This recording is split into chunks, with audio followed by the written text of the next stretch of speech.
YouTube. Michael, Shawn, and the TakeOver Legends, where nothing's off limits. Free Agent Radio. Baby, tap in. Tap in. Tap in. Ladies and gentlemen, welcome to another Monday edition of Michael, Shawn, and the TakeOver Legends. You want to listen to us, download that Free Agent Radio app. It's absolutely free. If you want to see us, make sure you go to your streaming channels on your Roku, Apple, and all that good stuff, and you can see us live and direct. Shawnee Scott, I'm trying to get everybody on the Instagram live. Good morning, ladies and gentlemen. Good morning, DJ Cam. Since you're on my live. Good morning. What's good? What's good with your weekend? Everything was good? Yeah, busy. I was in Brooklyn. God, watched the fight last on the night. Instagram live. Shout out to Total Wireless. Did my first official event of 2021. Nice. So that was cool, on the hottest day. Now, everybody was like complaining on the East Coast about the heat. Well, I guess I've just been in Texas too long. Yeah, no, it was hot here, brother. I realize I love the heat. I hate the cold. Yeah. Like with all my heart, I hate the cold. Agreed. Like with the heat, you just wear a t-shirt and some shorts. Like everybody was like, when I moved out to Texas, they were like, it's going to be 100 degrees for like 7 straight days. You're not ready for that. And I was ready for it. Like I enjoyed it because I didn't got to get dressed up for work. So I just put a t-shirt on. My air conditioned work in my car. I'm sorry. It's the cold I can't take. Like you could be freezing cold. You could drink some hot chocolate. That really don't change the game at all. But if you in 100-degree weather, you drink an ice cold anything. Yeah. But it's a little different when you're DJing. I'm outside DJing, so that's a little different. Yeah, you had to have a fan. Just casually being outside. Yeah. But it was good. It was good, though. I'm not complaining. That's why we got to get in shape so that in hot stuff like that, we can just take our shirts off. I don't know why.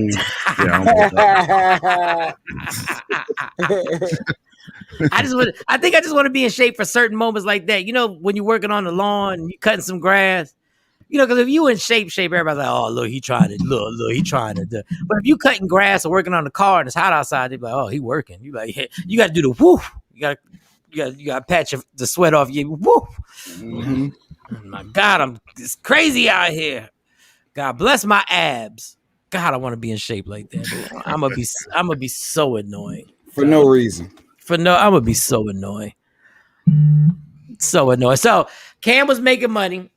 Jay Black had an accomplishment. For those who don't know, Jay Black, good morning. He had an accomplishment. He just had rotator cuff surgery. They have him on every drug that puts you in rehab. They have him on Oxycontin. They got him on crack. They got him on milligrams of heroin. Like it's crazy. Like Jay Black FaceTimed me and he was shooting up and I couldn't even say nothing. He was like, no, it's from my shoulder. It's from my shoulder. It's for medical reasons, Mike. It's medical heroin. He actually dozed off and I had to chill. Like his wife was like, his wife poked her face in the FaceTime. I was like, no, he'll be back in 2 minutes. Just give him 2 minutes. Let him nod real quick. Just nod it off. I said, well, damn. I said, wow, they gave him. I need to get my rotator cuff. I need surgery on my thing. Idiot. I don't think my right rotator cuff is working. No, my left. I don't want my right. I need my right. My left. Because I hold my microphone on stage with my right. I do everything with my right. Masturbate, everything. So I need anyway. All right. But okay. His accomplishment was that Jay Black actually has a shirt on. Oh yeah, he has a shirt, and because I told him, I said you can't come back on the show without your shirt on. Put your boobies out. Yeah, I had to cover my pastries up. Yeah, and the pastries on it. That was hilarious. There you go, pasties. Pass the pen. Good morning, Action.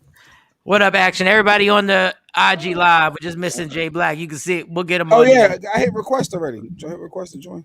Let me see. Let me I send don't know it. what this one look like, but because Jay Black he has a shirt on. We're very happy with that. All right.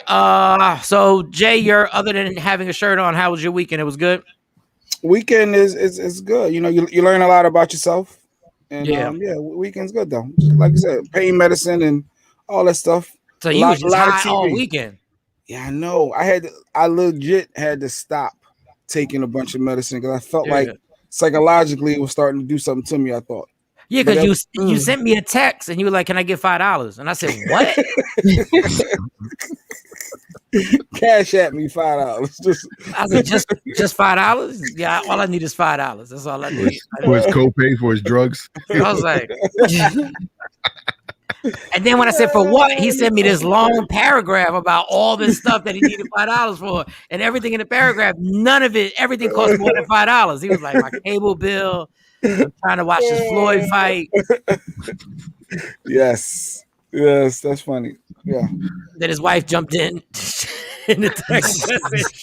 She's like, yo, just give him 5 minutes. He'll be okay about it. Don't acknowledge anything he texts you for the last 30 seconds. I was like, oh, damn. I said, all right. I did get a couple of texts like, I don't know what you were saying the other day, but you all right today? Yeah. Like, yeah, some weird text. But I'm good. I slowed down a lot of that medicine though. I swear to God, the more we talk, the more my left rotator cuff is feeling bad, yo. My left rotator cuff don't feel what it should. I'm telling you. No, I think I'm going under the knife. I ain't trying to get addicted to nothing. So yeah, we all good. We good. Just whatever extra pills you have, put them to the side. Shawnee Scott, how was your weekend? How was your weekend? It was great. It was our first track meet. And the girls did really good. They did really good. She came in third overall in shot put for the 11-year-old girls. And well, my oldest, she did good, but she didn't medal. She came out a little too strong on that on her 400. She started strong. Oh, there was no pacing. She had a pacing. Yeah, she didn't pace. So about 200 yards in, that's when she was like, "Oh, I got another 200 to go." But she finished. So, and she knew what she did wrong, and she was like, "Okay, well, next week I'll be back at it." That's when you got that adrenaline popping. Yep. When you got that adrenaline going on, like when guys have sex, that's how we are in the beginning. We got another 200 to go. What? Wait a second. Yeah. You got 30 more minutes to go. Oh, whoa. Well, yeah, Shawnee, 30 more minutes. Yeah. At least when you lay in the bed, he looks over and goes, I know what my mistake was. Yeah. My pacing was off. There was a lot of adrenaline. I haven't seen you naked in like 6 months. Like that was a lot. That was a lot. We just saw each other again. It was different. It'll be better next week. It'll be better. Okay, next week you'll do better. Okay. Yeah, Just give me like 2 hours and let me watch Law and Order. Let me watch Law and Order a little bit because Law and Order gets me in a different vibe. Law and Order gets me in a different vibe. Law and Order. Okay. It takes my mind off of things and it makes me start thinking about other things. Because that's my thing. If you want me to recoup, you need me to not even think about. I don't even need to think about anything sexual. I need something totally different. Like I need. Shout out to Erica. What up? I don't know who the sexy was for because it's 2021. Yeah, I took it. Oh, you took it? Yeah. I got a funny feeling it could have been for Shawnee because it's 2021. It could have been for Shawnee. That's my cousin. That's your cousin? Yeah, they were just saying, hey to sex. Oh, okay. Not yeah, to sexy, not to individual. Hey, yeah. Oh, yeah, that's what we talking about this morning. That's what she I like. ran that wrong. I read that wrong. He saw opportunity and he said, let me go snatch that compliment. Yeah. Cam's already on your Instagram page. Let me see what Erica could. Yeah, I gotta bounce off of this. Like I can't stay on this. He's already on Instagram. What up, action? Everybody, Instagram Live. Don't forget you can listen on Free Agent Radio. Download that app, or you can watch us on your streaming channels on your Roku, your Apple, everything like that. Look, just go right there, and you'll see the whole team. And then the YouTube page. We got to talk more about YouTube. Let me see. My weekend. My weekend. My week. Oh, your pictures were amazing. My pictures? Yeah, the pictures you put on Instagram. Oh, yeah, and those are did you read my caption when I took the picture out the window of the airplane? Oh, the corny airplane. Yeah, he's like, I don't know why people do this, but I'm gonna do it. I'm gonna do it. You don't never see nothing but clouds. Everybody's like, somebody put, no, people like the view. What view? It's just a bunch of clouds. The blue skies, the clouds. Like, I don't know what it is. And I didn't even have it. I'm pretty good for making up some deep caption. I had nothing. I was like, there's no deep. I have no deep thoughts. I'm just happy I'm on Delta and that I can watch a movie. Like, I'm just glad I'm not on Spirit right now because Spirit, you got to download everything. But there was so much that happened. Oh, do I have my card? Oh, hold on, yo, give me 1 second. And while you doing it, good morning, Tosh. Tosh says she's glad you got back safe to Dallas. Good morning, Ashley, as well. So this card that I'm showing right now. That's your vaccination card. Let me see. That's a stupid vaccination card. I'm a stupid dummy. Like, I try and get closer. I don't know if I want my. No, yeah, don't get too close. Yeah. So, Social Security number 159-822. Is your social on this? I don't know. It's out there now. I just really need the last 4 digits. I just need the last 4. It's the most bogus thing ever. Like, when I took the vaccination, I realized if we come to find out that this vaccination is to get everybody sick, not everybody else, just speaking for me. If this is all just a setup to set everybody up for something that happens 20 years from now, just for me, I deserve whatever I get. I deserve whatever I get.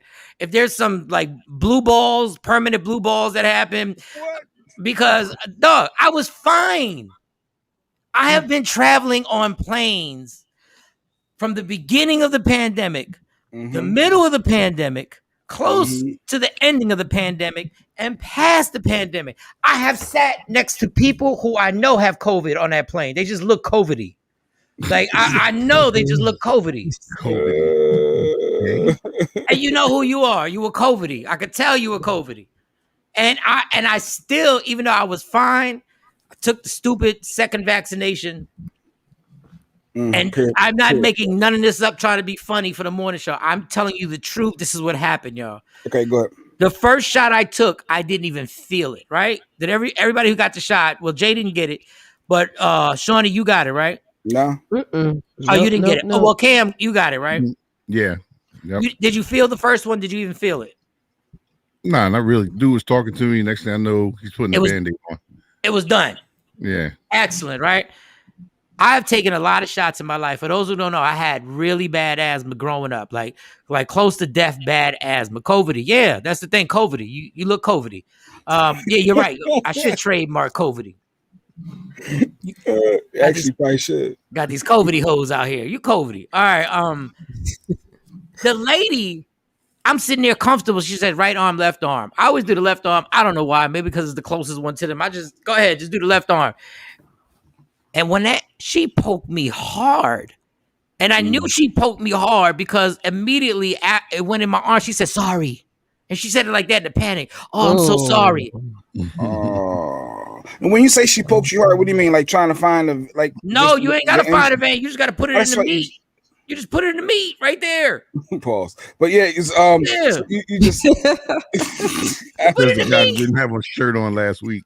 Pause. You gotta be kidding me.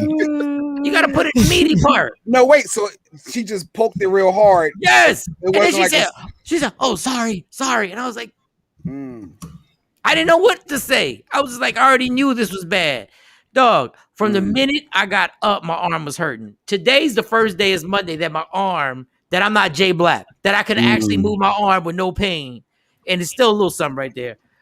And then the rest of my Saturday was ruined. Yo, I felt horrible. Like, I was lightheaded. I was and my girls and Stacy, they wanted to go to the movies to see this long ass movie. I don't even know what the name of it is. It's from 1,100 Dalmatians. What is do you know the movie I'm talking about, Shawnee? Carletta. No. Cruella DeVille. Cruella DeVille. I had to go to the movies feeling sick as hell.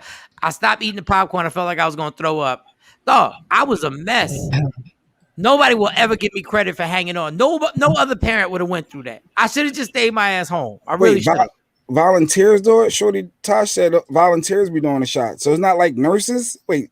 No, it's not nurses. Wait. It can't be. It can't just be a volunteer. Anybody is shooting you, giving you a shot. It's easy. Y'all never gave nobody a shot before? And Ashley said it was in a muscle. Like, nah. Y'all never get nobody a shot before? No. A shot of something, but not no needle. Like what? No, What are we needle. talking about? I've given shots before. It's not really that hard as long as you ain't doing something that has to go in the vein. Like if you got to do it in the vein, then that's something different. Ashley says everybody keeps saying the second shot hurt a bit. Yeah, it hurt a bit, a lot of bit, and stop trying to downplay my pain with a bit. What the hell is that about? A lot of bit. There's people that didn't get the shot yet. Look, I'm not one of these people who gonna jump on here and say, "Yo, go get the shot." Man, F the shot. So, Whatever. Mike, so you understand how I took off the next day? Oh, yes. So when Cam got that second shot, it didn't feel right, dog. I really didn't. Like I was lightheaded for real. I slept the whole day. Then we was shopping or doing something we were doing. I don't even remember. And then I said, let me just take, we were supposed to go to the 5:15 movie. We went to the 6:15 movie because I needed 30 minutes. I said, if I get 30 minutes, I'm good. And I took a 30-minute nap. They came back. I still wasn't good. I wasn't good the entire day. I don't know what the hell they just put in me, but whatever I get, I know where it's from. Y'all can't even, 15 years from now, trust me, trust and believe I'm going to remember this day when y'all diagnose me. I don't care if it's gingivitis. When y'all diagnose me with it, I'm gonna be like, I know where I got this from. But that's kind of your fault. Everybody said the second shot did something. Like there's been worldwide. I've been saying it's my fault the whole time I've been talking. I know, no, but I'm talking about as far as thinking that you can take the second shot and then go hit to a movie theater. Oh, let me get this shot real quick, and then we're gonna run these streets. No, he was summoned to the movie theater. He didn't want to go. I didn't want to go to that movie. Y'all got Disney Plus? Yeah, but they wanted to go to the movies, and Uncle Jay sent the movie passes, so everybody was like, "We got like 6,000 movies. We're watching movies for free." All right, never mind. Maybe I shouldn't have said that. All right, what in the world? So they want, dang. Uncle Jay, you can't send. You got two niggas. It's not the Uncle Jay I'm talking about. There's another Uncle Jay. Jay is the only Jay in the world. So yeah, you keep thinking it's me. That's only Jay. Yeah, right. I'm a Jay. Inbox him. Jay-Z, J. Cole. Now they call him Ho. They call him Ho. They don't call him Jay. Uncle Jay is Uncle Jay Black. They call him Uncle Jay Black. They don't just call him Uncle Jay. That'd be disrespectful just to call him Uncle Jay. That would be disrespectful. I got both. Felt fine. No side effects. Good for you, action. Good for you. No side effects. Wow. He was on the golf course right after the shot. Yeah. I go right there. He's more active. So that was so then I had to fly back yesterday. And I got on Delta. Shout to Delta. So going there, I just want to say this. We see all the activity that goes on airlines. We see the fights and everything and all the arguments, and we see so many of them. I don't know, maybe it's just me. You ever see somebody recording a fight and they got a bad angle and you start complaining about the camera work? You start really going like, oh, come on, dog. You know we're not getting everything. You see what we see. You see what we see. Move in. Move in.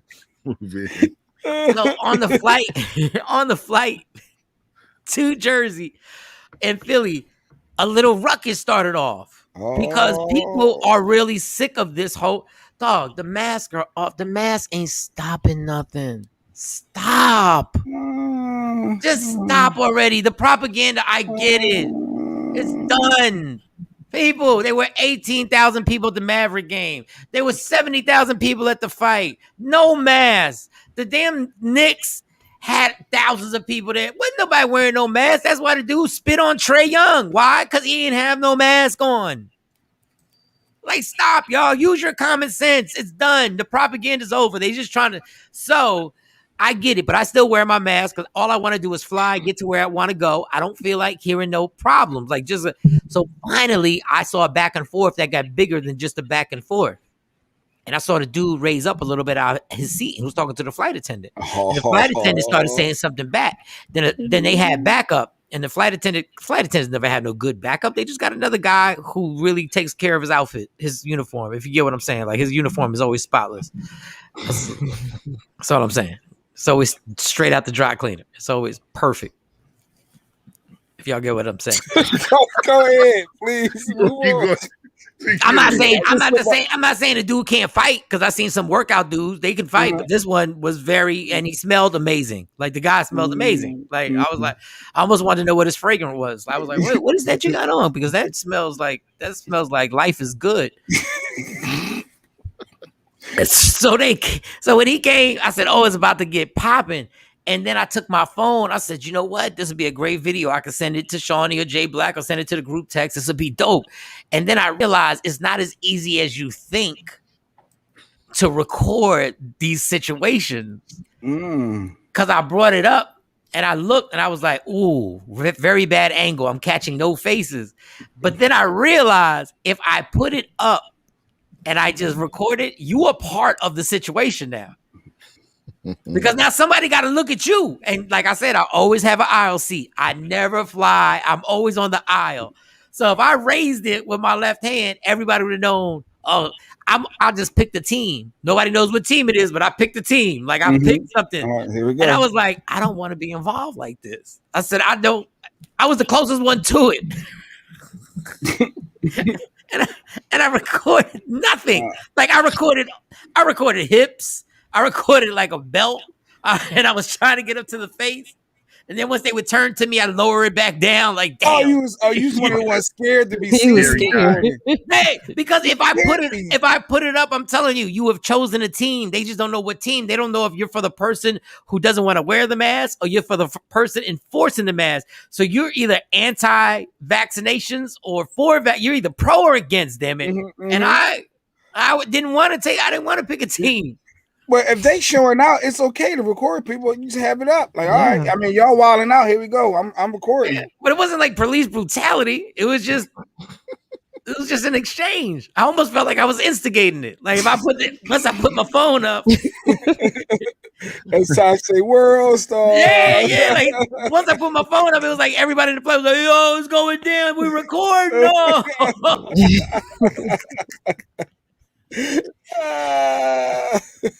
I put my phone down and I just put my earbuds in and started watching my movie.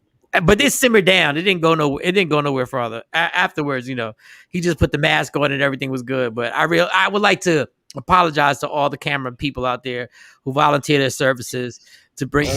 That's funny you bring that up, because for those that don't know, Floyd Mayweather had a fight last night and he was fighting this YouTube guy Logan Paul.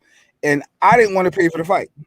So I was surfing the internet, Facebook, people be posting it, and literally had that same experience where they rented the fight and they had it, and people were complaining over the angle that the person had. Yeah. Like, it's like, yo, dude, turn it sideways. Or I can't see. Like, how are you just being glad? Once you put your phone up, dog, you have now taken on the responsibility. You have volunteered a service. Now you have volunteered. You have posted that we're gonna watch the fight, so let us watch the fight correctly, dog. Like, come on. Look, the one guy, his dog walked in front of it. They got, your dog is distracting. Get your dog out of here. They told the guy his dog was distracting. Walking in front. I said, we're watching this for free. Can we not piss this guy off, please? Like, come on. Plug. If you're the plug. Oh, man. You're the plug. If you're the plug, you take on a responsibility. Any plug that, like, if let's just say hypothetically, I had a plug that got movie tickets, and come to find out the movie tickets were only valid on Tuesdays, but he ain't tell me. Oh wow. I'd call the plug. Like, why ain't you telling me? No, you wouldn't. I could only use it on Tuesday. You have to read the fine print. Tuesdays are good for us.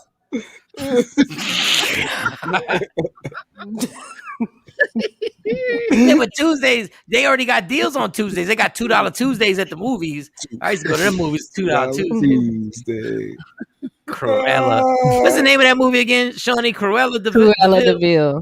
Cruella DeVille. That's a Cruella dark ass DeVille movie. is from 101 Dalmatians. Who knew that this dark ass movie was based on 101 Dalmatians? Like, this movie gets so dark. It's like it's like, if you ever seen the movie The Joker, the dark movie The Joker, the last one that came out. It's like this heifer is like a version of the Joker. the movie was so long, but my kids loved it. So as long as they loved it. But anyway, the AMC Tuesdays, they always got that. Well, around here in Texas, they got $2 Tuesday. So I'll go to the movies in the middle of the day by myself. $2 Tuesday. So Jay was talking about the angles on the camera and talking about watching Floyd Mayweather. Now, nobody is a bigger boxing fan than me. I pay for everything. Yes, Everything. he does. That's why I was mad. That's why I was mad when you was going back to Dallas. I was like, man, I was hoping somehow I could have convinced my wife to drop me off or take an Uber. I knew you was going to be ready to fight. You always pay for them. Always. So I was looking and I saw there was a place to go watch it out here that's like 10 minutes from me. And my inner Jay Black, the cheapness came out, the frugalness came out and was like, it says $49.99 plus tax is $50. And if you get that app, you never know. They might con you. They might get you on that monthly thing. Next thing you know, they deducting $10 a month. And they know it's damn near impossible to get these apps off your streaming service. Like once the app is on there forever. Like you have to literally call the FBI to get this app off your stuff. So I was like, damn. I was So I did begin the process, but there must have been so many people downloading this fight that it kept buffering. And I saw on Instagram, everybody was yelling for a refund, and all this other stuff. So I went to the place and I'm by myself. And it's a nice place. I've driven by this place a million times. I didn't know it was there. Right. I'm not even gonna shout them out because they whatever. They ain't advertising with us. So I walked in and there was a line to get in there. But when you by yourself, that's the best thing to be by yourself. You might be lonely, ain't got nobody to talk to. Boy, you can maneuver your ass around anything because it's just you. You ain't got to look out for nobody. So they in the line. I said, F it. I cut this line. I said, if somebody stop me, I'm trying to use the restroom. And I see a spot at the bar. It's a solo. I said, is anybody sitting there? They say, no, I'm in front of the screen. Bow. Oh, you made it. I'm good. I know what's coming because I'm by the bar, so I know the bartender's coming. So I already know. So the bartender, she says, what do you want? I said, because bartenders can't stand the person who says, just let me get a glass of water. They can't stand. They can't stand. Because they know they're not getting no crazy tip. No tip there. Yeah, nothing. So I know to go, well, can I see your menu? So she hands me this thing, right? She says, the menu's right in front of you. And I'm like, where? It's just right there. And I look, so I said, oh, yes. Yeah, so I said, oh, okay, because I ain't want to look stupid, even though I know I was feeling stupid right now because I have no idea what's going on. So there's a thing in front of me, and it just has a barcode on it. And I look behind it, and I go like, I try and open it. It doesn't know, it's just a barcode. So I'm like, okay. See, Shawnee knows what's going on. This tells you how long it's been since I've been to a bar, y'all. Yeah, I'm lost. Go ahead. I'm lost. You enlighten you. Yeah. So it's a little thing about like 5 inches tall, 5 inches wide. Just a little thing that it normally just says the name code. The QR code. So I got black women to my right. I got another black woman to my left, and I got her man next to her. And I'm like, who am I going to ask? What the hell's going on right now? Can't read this box. I said, because I'm lost. So I'm looking and I'm like, okay, I start putting it together. I'm like, let me maybe I should take a picture. Oh, no, first thing I said is maybe I have to download their app. So I go to the app store, right? I go to the app store. Looking for the restaurant name. All right, and there's no app. Okay, the place is called the Social House. Okay. I'm seeing everything except the Social House, social club, social this, and I'm looking at the address. I'm like, there's social media, social media, security, social anxiety. It's like, I was like, what the hell? Like, what's going on? Like, why am I bugging? And I'm about to complain. I'm like, damn, finally. I'm talking out loud to myself. Remember, I told y'all I talk to myself a lot, and y'all thought I was playing. Y'all thought I was playing, right? I talk to myself a lot. It's very disturbing. It's disturbing. The girl heard me talking to myself, and she turned around and said, "Michael Shawn," and I was like, "Yeah." She said, "Oh my God." That's the menu. Like, she heard the whole conversation. Like, that's the menu right there. That's the menu. I said, what do you do? She said, just take a picture. Watch. Take a picture. And you put your camera on it. Then all of a sudden something pops up. You ain't got to take the picture. Mm-hmm. And the menu pops up and you tap it. The menu's There's right a on my menu. phone. Technology, huh? Wow. Tech- Wow. I just wanted that good old nasty menu with all the diseases on it. I wanted all. I wanted the COVID. I wanted everything on my. I wanted the So, old school did it Waffle show- House menu with syphilis on Did it it. show you prices too? Show you each item? Everything, my dude. Everything. I guess that saves them a lot of money. You just need Dog. one QR code and all you got. Bam. Jay, it took all I said. It took all I had to not go, wow. Like I was like, this is genius. How do I invest in that? Like, yeah, This like, is crazy. Like, what is the company that developed this technology? Wow, I menus. felt like my dad. I was like, yo, but I held it in. Is that the wave, Shiny? That's the new thing, like for all restaurants? Yeah, that's what I was about to say. Where y'all been? All the restaurants are like that now since Yup. COVID. And you know why I know that? Because the girl next to me was nice enough to tell me that everywhere is like that's everywhere is like that. See, I been.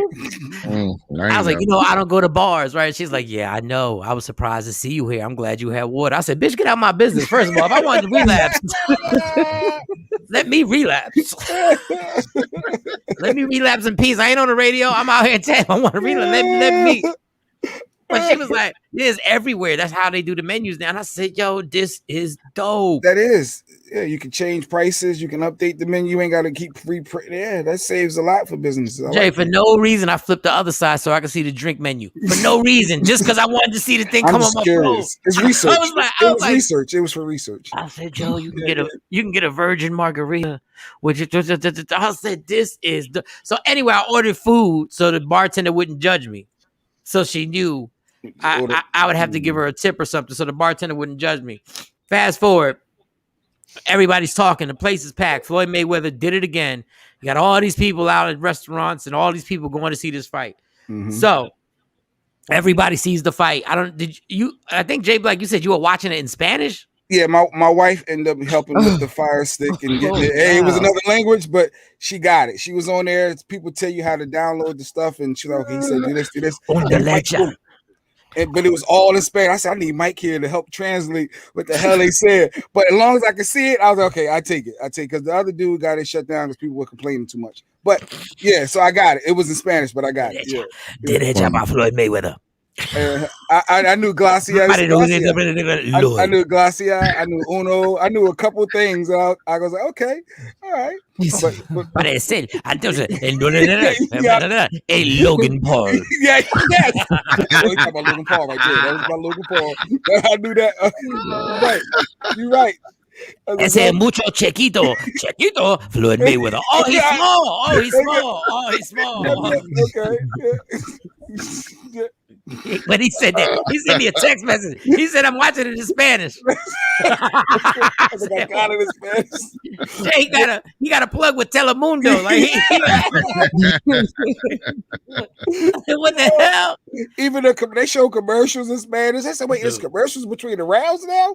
But everything was in Spanish. Everything. But yeah, I got it. I was able to watch the fight. So yeah, I was able to watch it.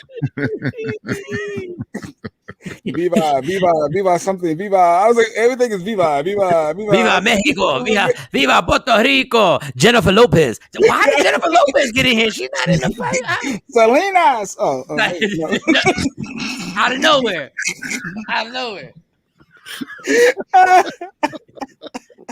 They said everything except the word wall. The word wall would never come up. No matter what. They ain't bringing up wall. Oh, no. You want to say he's getting tired? Mira, he is hitting the wall. Never mind. Never mind. No, but what was your thoughts on the fight? Because obviously Floyd, for those who didn't see it, Floyd won every single round and demolished the dude. Yeah, he didn't demolish. First of all, he didn't demolish him. Floyd should never do an exhibition ever again. He played around with the guy. No, he did. No, what's the difference between the exhibition and a real fight? It doesn't count on your record. It doesn't count on your record. They didn't even have judges. Let me tell you something. What Floyd did was Floyd gets bored and he wants to make $50 million. So he fights a guy who's really a heavyweight, which is obscene. Huge for her. I'm like this. But he has to fight a guy who has no professional background because any heavyweight that Floyd fights is going to kill him in real life. But Floyd, being a genius, realized in the first round that this guy is big, and they taught him how to throw a jab. Yeah. And Floyd realizes he has the reach. He has anybody who weighs size. 200 something pounds, and they taught him how to throw a punch. If I get caught one time, that's all it takes. And it could be bad. So Floyd is still on some old. And then the guy's weighing 200 pounds. So listen, people, it's math. I think 50 Cent said this. Him and Floyd Mayweather got into a fight at a restaurant one time, and it's a legendary story. And everybody was like, this happened. And everybody had this story. And 50 Cent put it very poignantly. He said, he weighs 150 pounds. If he punches me, soaking wet, I don't care how fast it is. Mm-hmm. If we get into a ring, he's gonna beat me up. Like, he's gonna win the fight. But in a regular street fight, when I grip his 150-pound ass up, it's over. Let's get it straight. This ain't the movies, y'all. It ain't the movie. If they get into a boxing ring and Floyd in his prime. So my point in saying that is that once this white boy decided, I'm going to hug you, and guess all that what? body weight on That's it. Mm-hmm. And Floyd was doing every illegal, and Floyd used to do this illegal stuff when he was in his prime too. He'll put his forearm in your throat, and not only does he push you off, Tyson used to do that all the time. He hits your Adam's apple, so it messes up your breathing for a second. So he knows how to do that, and then he hit him with some body shots. And Floyd was about to. It looked like Floyd was getting him like with the body shots. Oh, he's about to stop him. And then guess what? Floyd realized I'm 40 something, and I got tired. And Floyd was like, you know what? No, Floyd, gotta chill. Floyd, give him more credit. Floyd was walking him down. For those who are in the boxing, Floyd literally just walking him down. Here, let's go. And was flinching and fainting. Somebody who's never. But that's what I'm saying. This is what I'm telling you. He's in his 40s. In his prime, Floyd would have stood right. Yeah. Floyd would have stood right in front of him and said, "You throw a punch, and I'm gonna throw 3 of them right. But right when you think you're about to hit me, I'm gonna do 3 combinations. I'm gonna do 3 shots, counter punches." But he's old, and he don't train no more. And Floyd was chasing him around the ring the whole fight, which is not what he normally does either. Yeah, he's more of a aggressor. He was normally he's in that defense. And I gave him credit. I gave Floyd a lot of credit. No, I give him credit, but it's boring. At the 6th round is when I started feeling embarrassed, and I was like, "Okay, get your money and get on out of here. Don't do it again." I understand. Don't do it. Go ahead. Did they have bets like in Vegas or no? Did they have bets? That was everywhere. But if they don't have judges, how do they say who won? Was there a winner? No, there was no winner. They didn't have no judges. It was either going to be a knockout or they go to the distance. Shawnee, you could bet if they were going to touch gloves before the fight started. DraftKings had bets on everything. Their commercials were outrageous. You didn't have to know anything. You could bet on anything on the fight. How long it was going to go, were they going to hug after the fight? Was it going to be this? Was it going to be DraftKings? Everybody wanted to know why Floyd walked into the arena with a mask on, because it had BET online on the mask. So he sold that. He sold the stuff that was on his hat. Wow. He sold the sponsorship for his shorts. Dog, it was ridiculous. Money. To the point of the people who get on Instagram, right? And I can't say it the way I want to say it because we want to refrain from being too vulgar. But who is saying I want to refund the fight sucked? I want to refund the fight sucked. I said, you know what, you don't want a refund. What you want is to rethink your choices. You need to get a wife like me. You need to rethink your choices. Viva. Floyd Mayweather is in his 40s. He was fighting a guy who was a YouTuber. And you're upset because the fight wasn't good? That's like Shaquille O'Neal and Akeem Olajuwon right now doing a pay-per-view right now and saying they're going to play each other one-on-one. And I pay for it and get mad that 57-year-old Akeem Olajuwon and 40-something Shaquille O'Neal didn't put on a good show. Dog, what is wrong with y'all? Yeah. It's entertainment. That's all it was.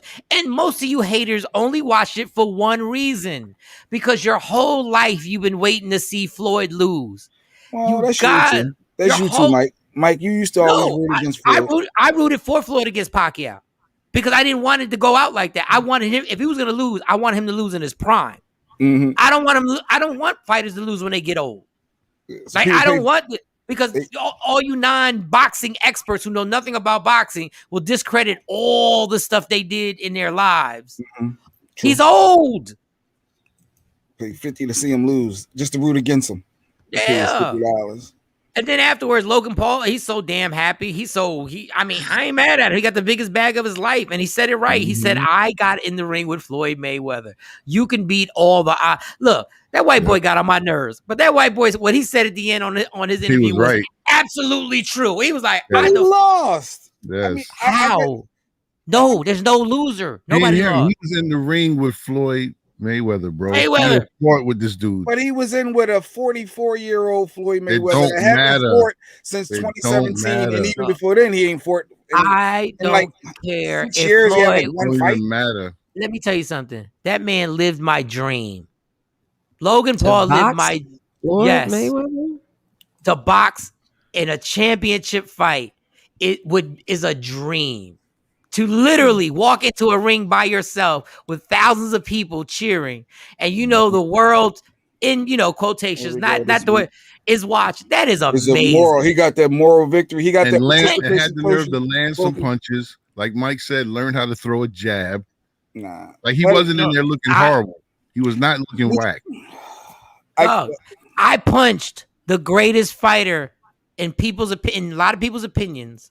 I punched the greatest fighter in the face in the ring. That's like saying you dunked on Michael Jordan or LeBron James on a one-on-one, and I don't care if they were 40.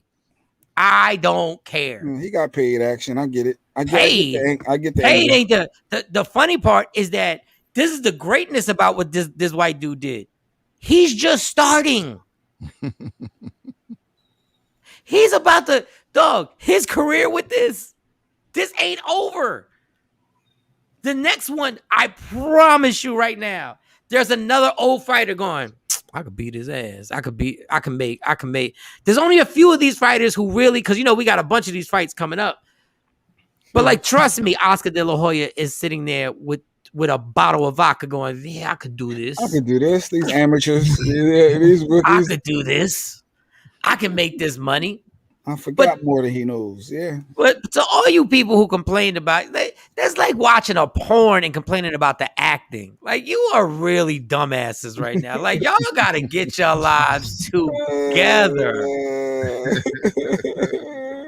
Y'all gotta get and can you imagine what Logan's worth right now to do any event right now? Can you imagine what he's charging right now to show up at an event right now? That part. Can you imagine what his subscription is to you? His YouTube page is looking like right now. His Instagram, his TikTok. His brother was hyped too. I'm thinking like, why is he hyped when his brother's getting his face smashed and getting pot shotted? But I get overall they survived. They survived and didn't get knocked out. He has 23.1 million subscribers now. Floyd landed 40 something shots. He landed 23, 24 something shots. Dog, that's not a landslide at all. It's not a landslide. It was 8-0 victory, right? 8 rounds. No, they were like 2 rounds that I actually gave him. Yes. Stop it. Floyd did nothing. They were like 2 rounds. The first round, Floyd did nothing but try and figure him out. Well, that's what he normally does. That's what and that's why he boxer does. So that's why he lost the first round. He didn't do anything. Okay. Maybe. I think the third lost. Then he got tired. Then he got extremely tired and tried to keep the poker face because he was tired of that 200 pounds laying on him. Floyd won 6 out of the 8 rounds. I really can't say the first 2 rounds was a dog in my camera view before I switched over. Yeah, you had a Chihuahua. So I had to see the dog distracting. So maybe he. And how could you even pay attention when they were speaking Spanish? You don't even know what they were talking about. I honestly even know, but yeah. But either way, good. Did you see the undercards? Chad Ochocinco was on undercard. Did he win, Chad Johnson? Chad Johnson got knocked down so vicious.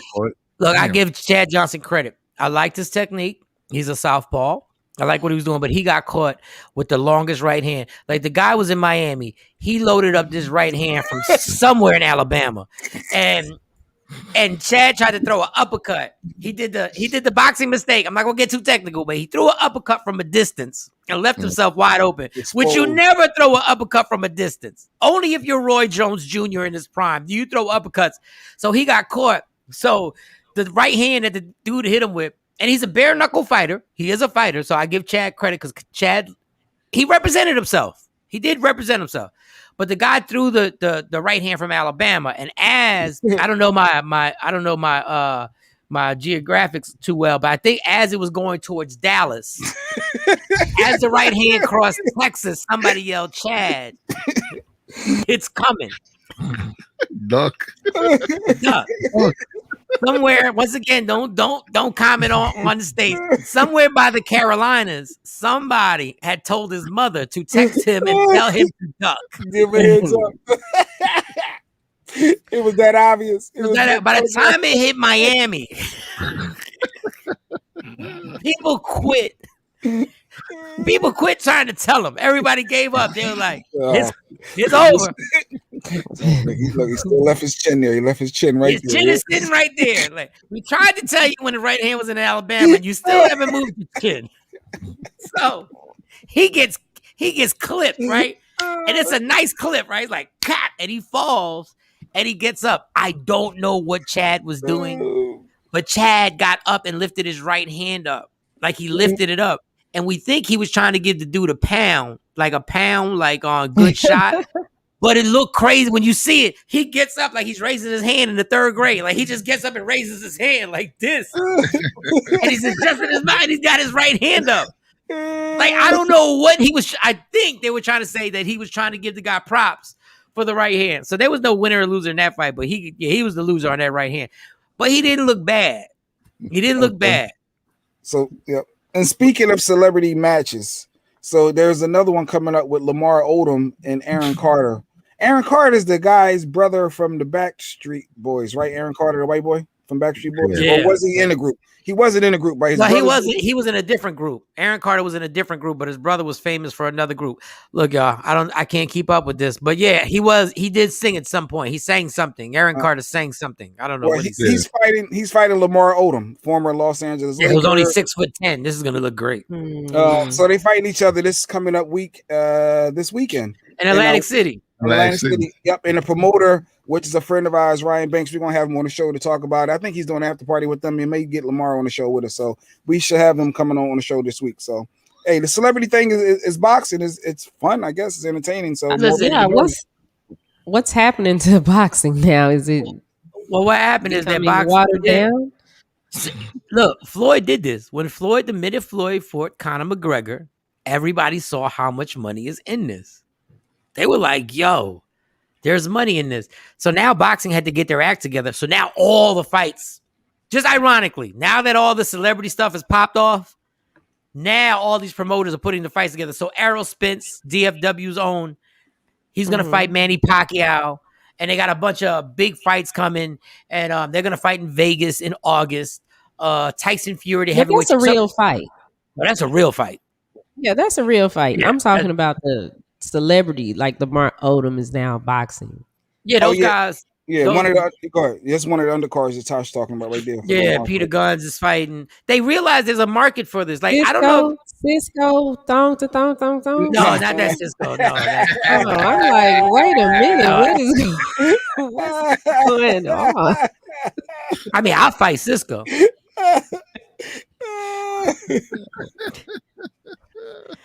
Maybe we ought to make that happen. Undercard too. Radio personalities. Let's go. That's next for you, Mike. No, but Cisco is like, he's a producer guy. He was on Love and Hip Hop. Yeah, so they already fought.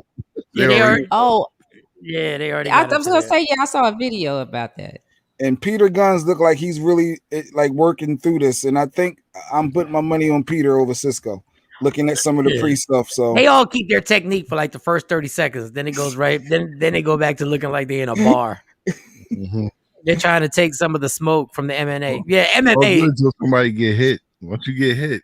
Yeah, MMA is the truth. Like MMA, I didn't mess with MMA, but now I watch. I go like, God, these guys can hurt you in so many different ways. Oh, but what I was saying was, you guys forget, Fox years ago had a celebrity boxing TV show. Yes, and Screech was on it from Saved by the Bell. Rest in peace. Screech was on it. Celebrity deathmatch. Well, Butterbean actually fought real heavyweights. He fought real heavyweights. Like he fought Larry Holmes. He fought real, like Butterbean beat people up in the MMA. Like Butterbean Butterbean, that fat dude was not to be played with in real life. Like he was knocking heavyweights out. But they really had people. They had actors. Mike, DJ Super Mike. How do you think Tyson looks as a fighter in his 50s? He looks amazing. Mm-hmm. He looks amazing for his 50s. He still don't want it with Evander Holyfield, and he never ever. He's just a bad matchup with Evander Holyfield.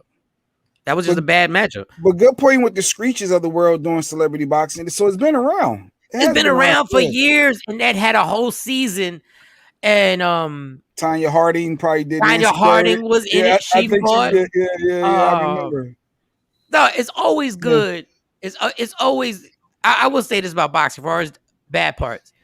If all the problems in the world and everybody got real beef with each other, like you claim I want to kill you, just fight each other. Ooh, and we need some good ones. Go ahead. Start thinking of some good ones, y'all. Who could be like literally, if it was that much of a problem with Death Row and Bad Boy, y'all should have just fought, and Suge would have probably won. But guess what? After the second or third round, you would have been tired. Suge would have been tired and be like, you know what? How about we just do a song first round? Yeah. Like if y'all really, everybody's like, I want to kill him. Okay. Well, y'all fight. It's just funny how everybody thinks that anger will make you fight longer. No, there's a certain part in your body, no matter how angry you are, that your body goes, we can't do anymore. You might want to just say, okay, I give. Let's just work this out. Like, just go fight. Like CNN and Fox, I think that would be good. Like Don Lemon and the Tucker dude, Carson. Yeah, Tucker. Get it on. Yeah, that would be a good one for me. I bet you they'd be bipartisanship afterwards. I bet you the Republicans and the Democrats would come together and work together if they really had to fight each other. Like, you know what? Right. We're not all for this Black Lives Matter, but we just said we'll treat them better. But stop treating all the Trump supporters like they're idiots. Can we just come together? Like right after the second round, them cats would come together. Like, just get it on. Yeah, let's get it on. Because shooting somebody's really easy. Like, shooting somebody's easy. You never really out of breath unless you got to run, I guess. I've never shot anybody. But I don't think you out of breath after you shoot. Once again, I've never had an experience. I don't know. But I think it's something that we all like to see because people claim they really don't like each other. Mm-hmm. Like, who are the people who really don't like each other, who really... They should just get in the ring. 50 Cent, Ja Rule. 50 Cent and Ja Rule would do numbers. That would do numbers. And don't sleep on Ja. Ja would fight. Ja would fight. Ain't he like, he's me?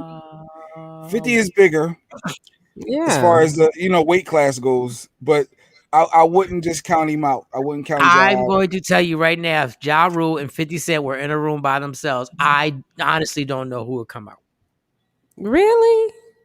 Y'all keep sleeping. Like little that's where that anger kicks in. That's where that little bit of that anger and that whole I think we based on comes into play. I think we forget who is really the aggressor in that battle and who ran up on who.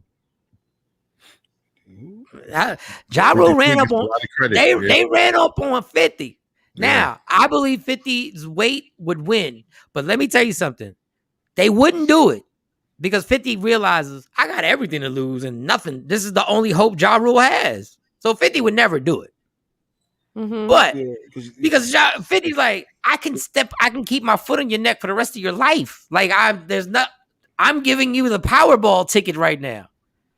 If you were to win, I'm giving, but you know the numbers that they would do, and if they let Mayweather Promotions promote it. The numbers 50 Cent. You think I wouldn't be somewhere watching that fight, though? Mm-hmm. Tammy and Evelyn. I'm going Team Evelyn. I think Tammy just talk a lot. Tammy already punked her in real life. I'm going with Tammy. I was watching Tammy reality. Ain't got nothing to lose. Tammy's reckless. No, I was watching today. A couple of dudes. Yeah, I'm already on Tammy. Yeah. I remember that reality show when I was still watching them shows when Tammy walked up in that boutique that Evelyn was working at, and she stepped right to it. And Evelyn had a whole bunch of I said okay. Jeezy and Gucci Man on the undercard. Oh my god! I feel like Jeezy may have more better boxing technique than Gucci Mane. Yeah, I'm with Jeezy. But he might get tired too, because he might. No, I would give everybody. That would I be would good. give everybody 3 months of training, because the money is going, the pay-per-view is going to be crazy. Jay-Z and Nas. What about Jay and Nas? Yeah, Jay, it's not enough money for Jay. He's not gonna. Don't nobody want to watch Jay-Z in the ring. Yeah, He ain't gonna do it right. and Nas got a lot of money too. I don't think they. I need these dudes that still keep a hood. They don't have to burn for each other no more like that. No, in the 50 game. Cent and Game. Yeah, that's a good one. That's another one. That's a good. They level. That is body. Yeah, 50 got 2 fights he got to handle. Yeah, that's a good one. It's just that Game ain't got the Game has a name. Don't, if you happen to be watching this game, ain't nobody trying to say you ain't got a name. I'm just saying the legendary battle is Ja Rule and 50. Like that's the one that there's personal feelings that the fight could spread out to the crowd. Like 50 would have to have his entourage in the crowd. Murder Inc. would be in the crowd. I think he would take the Game fight before the Ja Rule. I don't know. I just, as marketing purposes. Oh man, we could set the man. Somebody gonna do it. Excited about something that's not gonna happen, right? Never ever right. Mike ready to pay Mike like crying on the phone. I'm ready to bootleg it. Yeah, right. You never know. You never know what like, could happen. But you never know. We could talk to the promoter about Rick like how Ross do they? Rick too big. He got so much beef. He gonna fight. Yeah, he got too many fights already. He'll get sloppy in a second. Yeah. Like you gotta understand, boxing really makes people look sloppy if they. That's why we're giving them 3 months to train with an actual trainer. You get 3 months to get it together, man. They're gonna stand up for 2 rounds. But then it'll be a mess because there'd be so many rappers performing. It'll be like yesterday before Floyd came out. It was Migos. Migos. I get it. I understand. I would have done it too. Y'all look like. I mean, I would have done it. Y'all like buffoons. T.I. and Floyd. I bet you Floyd beat that ass for real. Yeah, that's personal. Don't fight Floyd and beat his weight class. Don't do that. I bet you Floyd do some push-ups and crunches for that. Yeah, T.I. like my size. Expeditiously, I don't know. I will forever give T.I. I'll give T.I. Meek and Meek and Nicki's husband. No, I think we seen. Why would Meek and Nicki's husband? Because that's always the whole. That was mine first, and then you. That's always that. No disrespect, Meek, but I saw Meek hit the mitts. I saw him hit the bag. It was a little soft. It was a little soft, pat. It was Meek too. Strong form. Yeah. Y'all all be acting like, all y'all really be. I'm not a tough guy. I promise on everything I love. I know I throw a punch. Y'all be. Did y'all not learn how to throw a punch? Like some of y'all, I be like, y'all really had no male role models around you.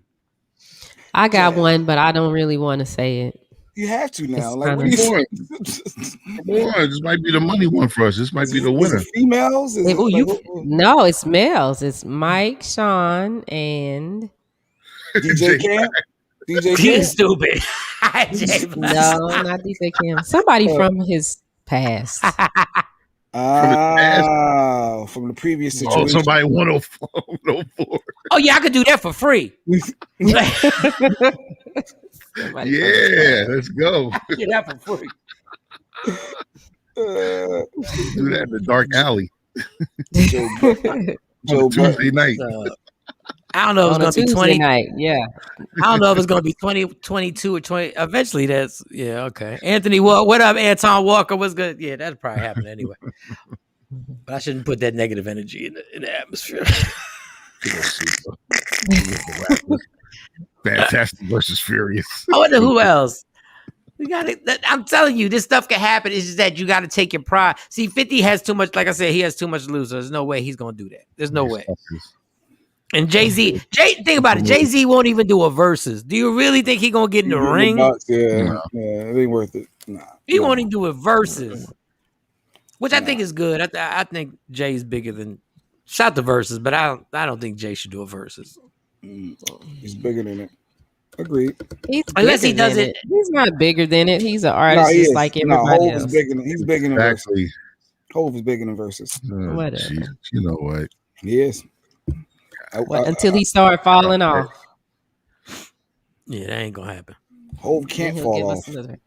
He can't. He can't. He can. Oh, he can. He can fall. Anybody can fall off. Don't. Yeah, he He can ain't fall. If Hov didn't do another thing in his life, he's good. All right. He can't Other fall. Kanye West. Kanye West got more money than him. And then we're I like to fight Kanye. We're gonna go to the money. Mhm. We're gonna go to the money. I mean, I hate to agree with Jay, but there is no fall. Jay's already surpassed everything that no other rapper's ever done. Like, how's he gonna fall off if he never makes an album again? He didn't do the 6 billion yet. No, he didn't do the 6 billion. Right. I think he did the clear. 2. Let's just focus, people. He did the Focus. 2. Don't get clouded. This sound like a barbershop again. But once Anybody can fall. where's he gonna Anybody unless can it's not a criminal scandal, there is no gonna be no falling off. Well, it doesn't have to be criminal. Oh, DJ Rand. Oh, Randy. Oh yeah, that definitely could have happened a couple of years back for sure. That is hilarious. Definitely had a burn for him. We used to trade off doing our show. Nicki and Cardi. We already saw that in real life. Yeah, Cardi wanted it. Yeah, but I probably would. Nicki, Cardi. That's a boxing. First of all, we don't want to see them two girls take their nails off and get all sloppy and nasty And all that plastic surgery, all them fake booties. And, we don't want to see. That's the good stuff. Yeah, we don't want to see all that. Wigs coming off. Wigs. People. Lashes coming off. They both coming out with cornrows on underneath. With the cornrows, they gotta come. You can't walk in there with a wig. Yo, did y'all ever see? Did y'all ever see the female fight where the trainer got mad at his fighter because she had the fake ponytail and it was getting out the way? They had to take it off during the fight, so she was baldy bald. Like she took every. That was hilarious. That would be we're gonna watch Cardi B and Nicki come in there looking like orange is the new black. Nice. Oh my God. Like, and if they get too close to each other, I'm like, just kiss. It's out of nowhere. There we go. The ref be trying to break them up. Nah, let them hold each other a little bit more. Let them hug a little longer. Let them hug a little longer.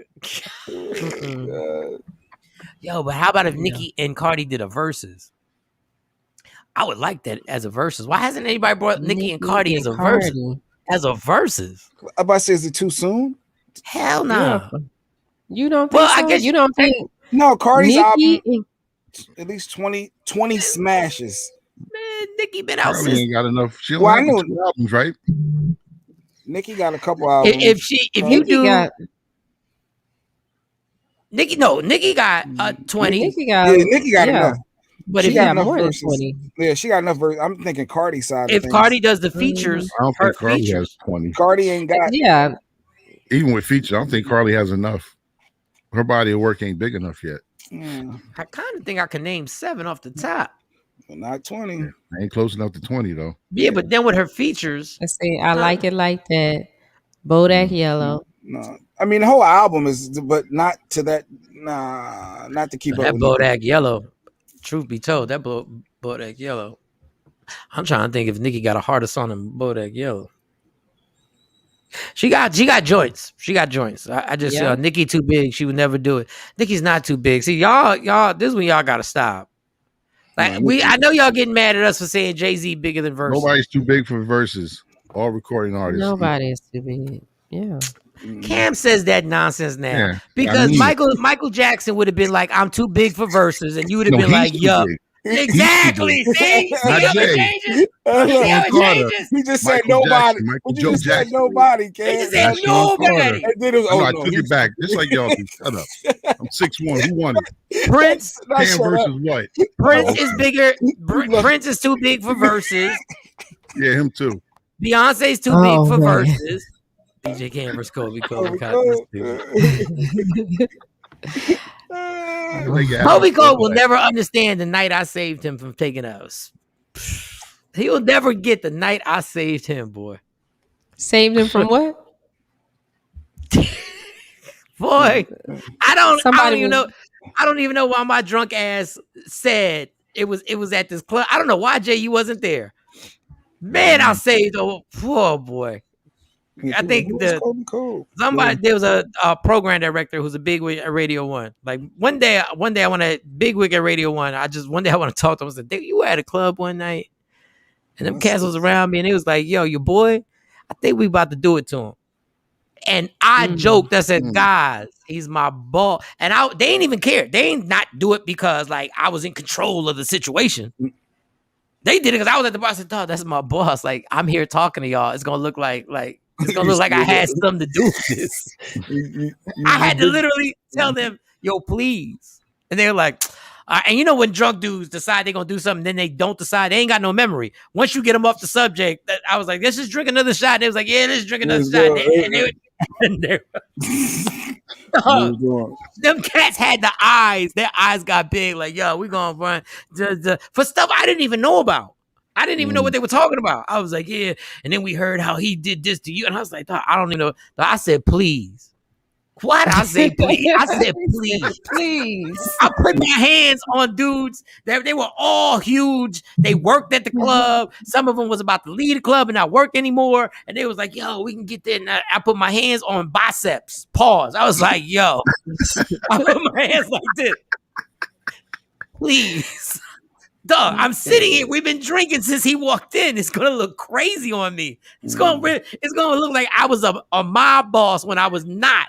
They was like, I had to do like 5 minutes of jokes to calm these dudes. They was like, all right, just drink another drink. All right. Anyway, that was beside the point.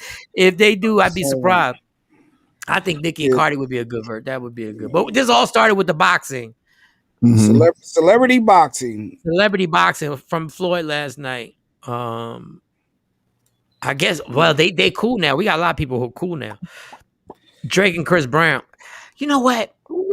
Drake and Chris Brown would be a good versus, y'all. Drake and Chris Brown. Two different energies. There's two different energies. Hell no. Chris Brown ain't nothing but a rapper. They both the same dude. No, but when the hits come on, it's a different energy. No, it's what? It's the same energy. Take a legend of Hot Boys. They ain't want no smoke. Them days. Did the Hot Boys even exist? Them days. It was mad as hell. Chris Brown and Drake. I don't. Drake. Dog, Chris Brown and Drake. Think about it. They both got R&B songs. Chris got hip hop songs that turned into that we just called R&B songs. What was the one we had all the rappers rapping on it? Chris Brown had all the rappers rapping on that one. A slow joint. Yes. Yeah, it was like a slow song, but he had everybody. He had every rapper killing. Yeah, fabulous. Yeah. Oh man, what's the name? That would be a good one. Chris Brown and Drake. Yeah, that would be. That would be, and they friends. All for song. Yeah, they're friends. They have the same type of songs. Drake got all his songs. Fun, but yeah, it's different. It's so. Drake is an R&B king. Like it'll just be R&B. Drake is the R&B king. That sounds like Jacquees. I'm just saying. No, Drake got more R&B hits than anybody. What happened to him? Than Chris Brown? Anybody. He's the artist of the decade. In these last 10 years, you tell me who's had more R&B singing songs, bigger singing songs than Drake. Like Drake, oh man. I don't know why I gotta Chris Brown. No. Just look at the number ones. Just look at and Chris got a lot of joints. I'm not saying he don't. What Drake is doing is obscene, y'all. He doing obscene stuff right now. Like this dude literally can do a whole concert and just do R&B songs and never do a hip hop song. That don't make no sense. That don't make no sense. Like that, man, listen. Everybody's like, give people their flowers. I know how hard it is, y'all. I know it's hard to get that light-skinned brother his flowers. I like Drake. No, I'm not talking about you, Shorty. Yeah, I'm not talking about you. Verses. Drake's too big for the verses. Just say it. No, he's not too big for the verses. He's not too big. He's not too big. Because I think Drake is still in the mix, obviously. Dog, watch the NBA playoffs. Drake's song comes on going into every commercial break, dog. Yeah. Going into the commercials, going out of the commercials. During the game, they would play a promo and his voice. They show NBA clip of him giving somebody a high five after the play. It was like, wait, Toronto not even playing. Dog, this is great, and I think everybody should say we're used to it now. This was never supposed to happen 15 years ago. A rapper was never supposed to be in this much control of the business right now. It was never, it was, dog, he took singing to a nut. And you know what the story I heard? That the reason why he first sang a hook, I don't know if y'all heard the story. I think it was his dad. Him and his dad were sitting there and he was waiting for an artist to sing the hook and the artist never sent it. Showed up, yeah. I think it was Trey Songz was supposed to sing the hook on something. And his dad said, why don't you just sing the hook? You're singing it right now. Why don't you just sing it? And he was like, yeah, but we want Trey Songz to be on it. And his dad was like, just sing the hook. And he went and sang the hook. My God.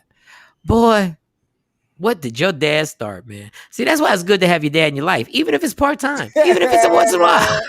Really, that's what we doing. Even if it just pops up when everything's going well. Like The moral of the story is. Like sometimes you need a dad suggestion. And I'm gonna ignore Action's comment right there. I'm going to What? At the end of the day, Drake will probably be the biggest in history. Why does that bother you? I'm just going to ignore that. I'm acting like I didn't read that. I can show the Ricky Michael Shawn versus Ricky Smiley. All of my money is on Mike Shawn. Absolutely. All of my money, my kids. Mike couldn't come out with that reach though. Ricky got a longer reach. Nah. I once said something. I once came to Dallas and they wanted me to talk trash about Ricky, and I let off some joints. I was in a bad mood anyway. I don't know why they got me to do that. And then Twitter started. I don't know why. There's another thing. I'm a really nice guy. Twitter joined in and started saying the stuff I was saying, and they were co-signing it. And then I went on Twitter and I said, guys, this is really mean. I'm a bitch, yo. Like, real talk. Why did I stop it? I stopped and it was like, dog, whatever he's gotten, he deserves, whatever. I must have said overrated. And then he hit me back. He was like, thanks, Mike. And I was like, good looking out. Why do I always stop it? Just because nobody stops it when it goes on me. Is that Jay Black? Good to see you. What up, Billy? Yeah. Be you, Mike. You got to keep going. If you're going in, go in. Tam was on here. But Tam. No, You know what's calling Drake the greatest of all time? It's the same problem people have calling LeBron better than Jordan. People just don't want to hear. Mm-hmm. It's not about factual stuff. It's not about numbers. It's not about money. It's not about effect on the culture. You can check every mark on Drake's resume, every single mark. There's nothing that he hasn't been the best at. And I'm not saying lyrically, y'all. I don't want to get into the ghostwriters. I'm talking about just the artist putting song after song after song. Remember when Jay-Z said he said, I got like 7 straight summers? Mm-hmm. Notice how Jay stopped talking about summers, right? Because after a while, he had to run. He had to run a summer. He stopped dropping albums. Do you know how many summers Drake has had? How many summers and winters and summers and springs? And do you know how many seasons this son of a has had? 10. At least. He is. Yeah, he's had 10. I'm not gonna, because Drake is dope. I'm not even gonna, but just the comparison of whole is what gets me every time. But go ahead. But why do you think he's the end all be all? Like somebody's coming behind him, great. Because he secretly wants to date him. That's what I say about every kid that overloves Jay. They secretly want to date him. It is what it is. Yeah, he's created children that'll probably surpass him. Somebody's gonna surpass him. You never stay at the top forever. Pet peeve Mondays. Why? No, go. No, I don't understand why. Listen, Jay-Z has moved on, and now Chris Brown and Usher for verses. I've always wanted Chris Brown and Usher for verses, but for some reason people ain't doing it. Because let me tell you the most. A couple weeks ago, man. I've been saying this forever. Usher is mean, yo. His catalog is crazy. Oh. No, his catalog is crazy. Yeah, Usher. Like that would be a great verses, and I think I like the verses more. Maybe because I getting older, I like the verses more. Yeah, I'm not playing. I'm not feeding. No, just keep moving. Don't even acknowledge it. Go ahead, Mike. What'd you say? Now, if Jay-Z and Nas ever do a verses, understand that means that their album together is coming out because it's undoubtedly going to happen. I said it right here. Nas and Jay-Z are going to make an album together, and if I was them, I do. You know how LeBron got the super teams, and everybody forms the super teams. Yeah. I do a whole album of Jay, Nas, and Drake, and then do the tour. and shut down the whole game. Wow, who would be the headliner? I don't even care. How about y'all Jay just out of respect? everybody y'all perform and then y'all do all. The headliner would be y'all, Jay, Nas, Drake. Y'all do your solo thing. It'd be like a 3-hour concert. Then the last part of the concert is just them doing the entire album together. Just like, no, they shut the game down. Or kind of like they did, Jay and R. Kelly did. One would come out for a little while, then the other one come out, then they come together. Yeah, so Jay had to put an end to that at Madison Square Garden. Pop that. It all went bad. It all went bad. That was a brilliant idea. The best of both worlds. That was a brilliant idea.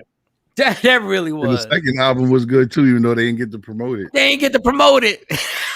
There was too much urine all over the city. There was too much urine. They couldn't promote it.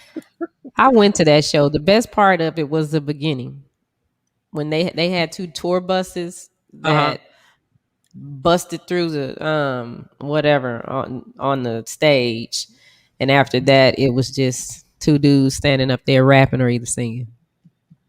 I mean, we were doing the sing along, of course, but I think R. Kelly is an amazing artist. Every time I see R. Kelly in concert, yo, he makes the crowd sing too much. Yeah, you got to sing the whole song. You or actually just sit there. Yeah, it's like you lose your voice, like you on tour. Like, and then he has so many damn songs that he only has to do like a minute. And I'm cool with you not doing the whole song, but literally he won't do any song. You're like, I can leave, I can fly, and then he'll jump right into what was the lady's name? Sadie. He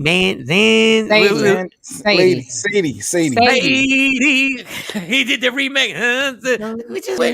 We love you, sweet. And then he'll just stop it after the show. It's the after party, and like what? Shawnee can sing. Yeah. You wasn't here for the karaoke challenge? Yes, I remember when we first launched. When you was doubting. Yeah. He was hating on the low. Yeah, I was trying to hate, and I was like, oh wait, she actually sounded good. All right, well, she sounded okay. Yeah, I was like, oh, okay. I can't get good, but guess what? It's recorded that you said I sound good. Yeah, it is recorded. No, Shawnee's dope. No, Jay-Z, Nas, and Drake, they did an album together.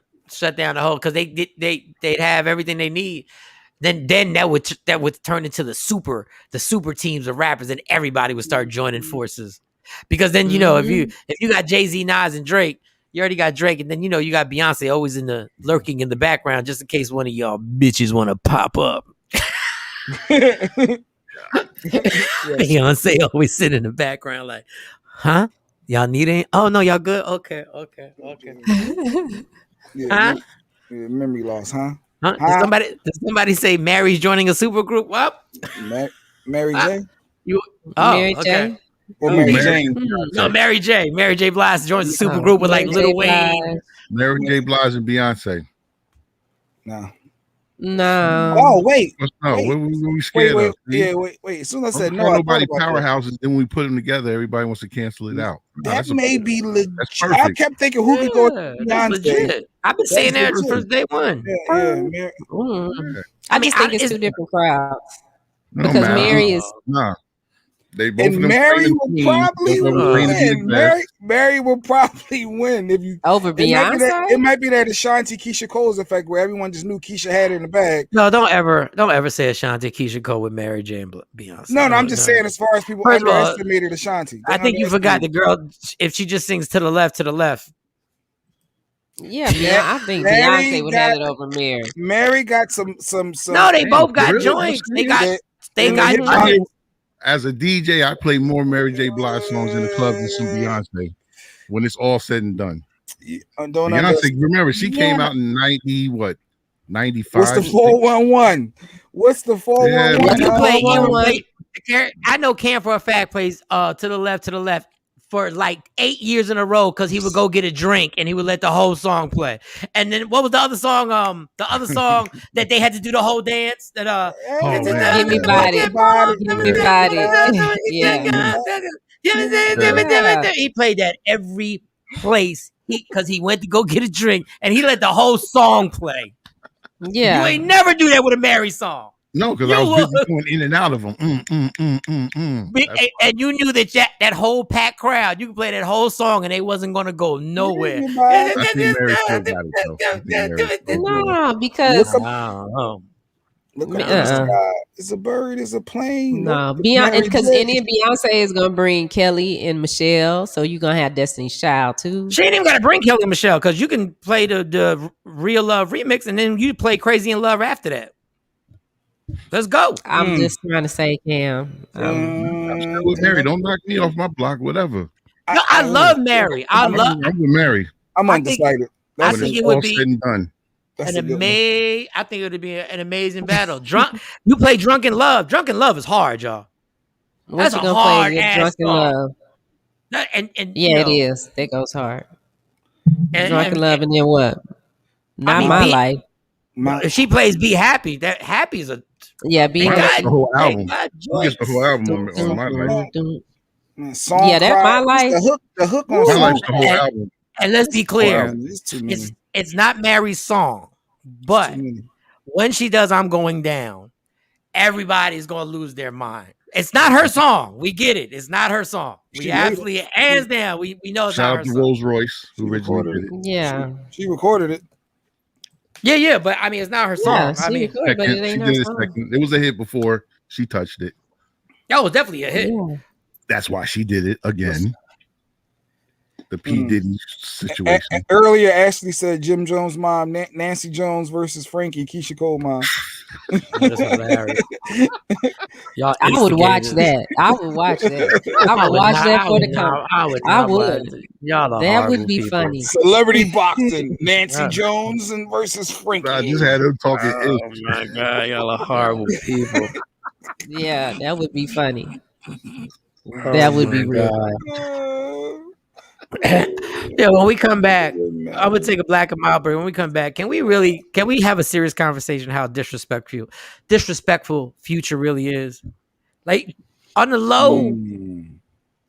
Like I saw this little clip where he's talking about, and these dudes are co-signing about how genius it was that he knocked off Scottie Pippen, his wife, in the Gucci flip-flops, and they were like, it was so genius that he went to the studio to talk about it. I thought that was breaking all types of man rules. Like, that's what I thought. I thought you weren't supposed to run tell that. You're not even supposed to tell your boys. You ran and told the world, like you made a song, and the dude's like, yo, it was crazy when what was crazy about it? He's immature. Yeah. That little clip was funny.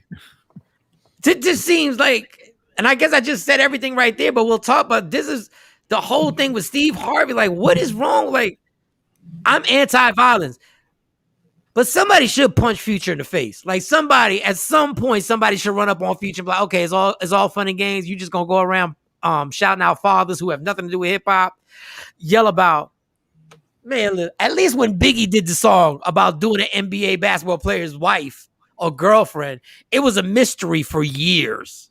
Like, nobody knew the name. For years. Oh, well, who was it? Anthony Mason of the New York Knicks. Oh. R.I.P. R.I.P.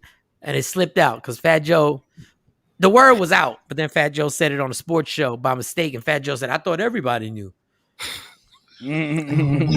Oops. My bad. Yep. I thought everybody knew Anthony. Yo, Biggie was crazy.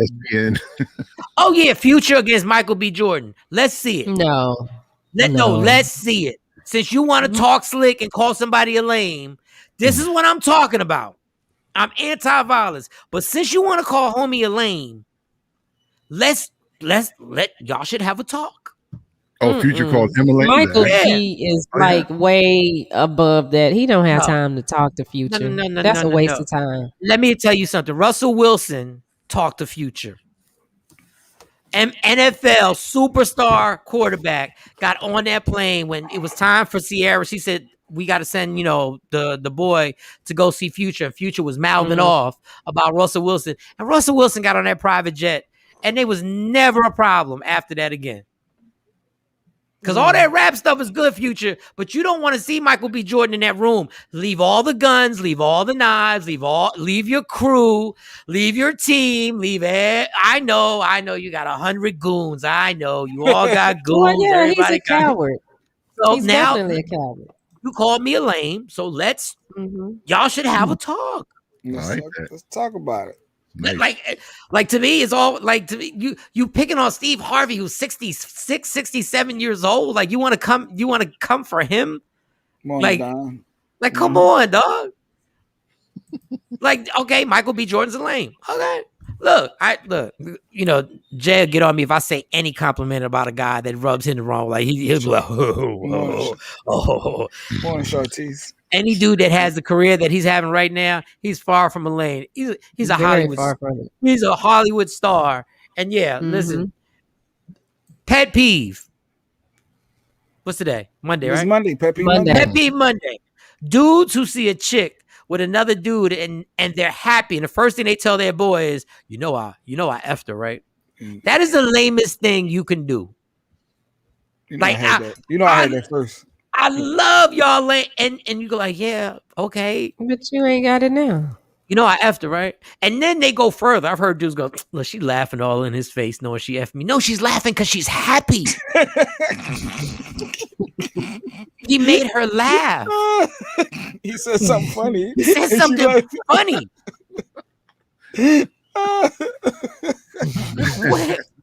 Like I've literally heard people, she all in his face laughing. What?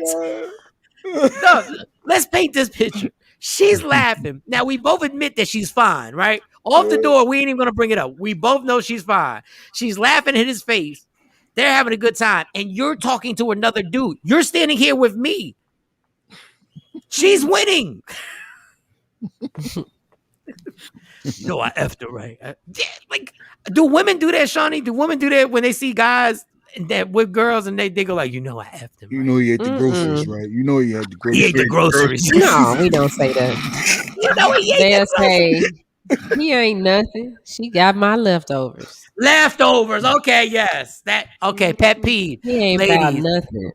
Ladies, he's not your leftovers. Chances are he cheated on you. So he went for a side dish. He's not a leftover. He left you for a side dish. I like that, Sean. I'm gonna write that down. He just got my leftovers. So how he left you? That's like if you had a chicken sandwich and the chicken sandwich literally got off the plate and dipped out. Like that ain't a leftover. That is great. Little pet peeves. I gotta. I can't. Oh man, let me take this black and mild. Jay, about you to go okay, Jay? Yeah, I'm be all right. I just need to take this break. See him like holding his arm, like, you need some more drugs. We got to take a drug break. He needs 6 minutes to go free base. We want to see how you do it. This break is brought to you by Percocet and Oxycodone. Yeah. Rhythm med that black. I've been sitting here too long. Let's go. You're gonna run around the block. I've been sitting here too long. Wait a minute. What does your shirt say? You're the greatest farter. This is a Father's Day shirt I got last year. Farter. FARTER. This is the gift that we get for Father's Day. That's what we get. That's what we get. This is what? Say farts or FARTER. Okay, you ain't got to take it off, Jay. Oh my God. Greatest farter. Oh my God. That thing said father. This is my Father's Day gift last year. Yeah. Excellent. Really.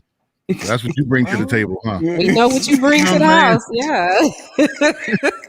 Why couldn't just say greatest lights and they got this world got no respect for sperm. They got no respect. Insurance and greatest farter.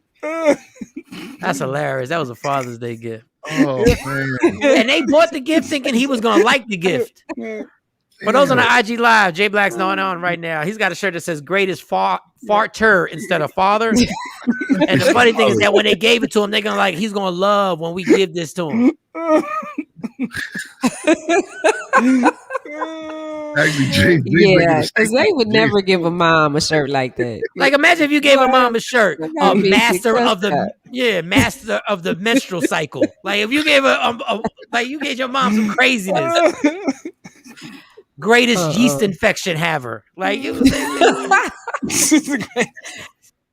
greatest sneaking dudes in the house at night.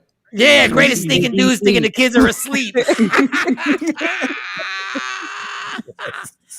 You trifling heifers. No, they asleep.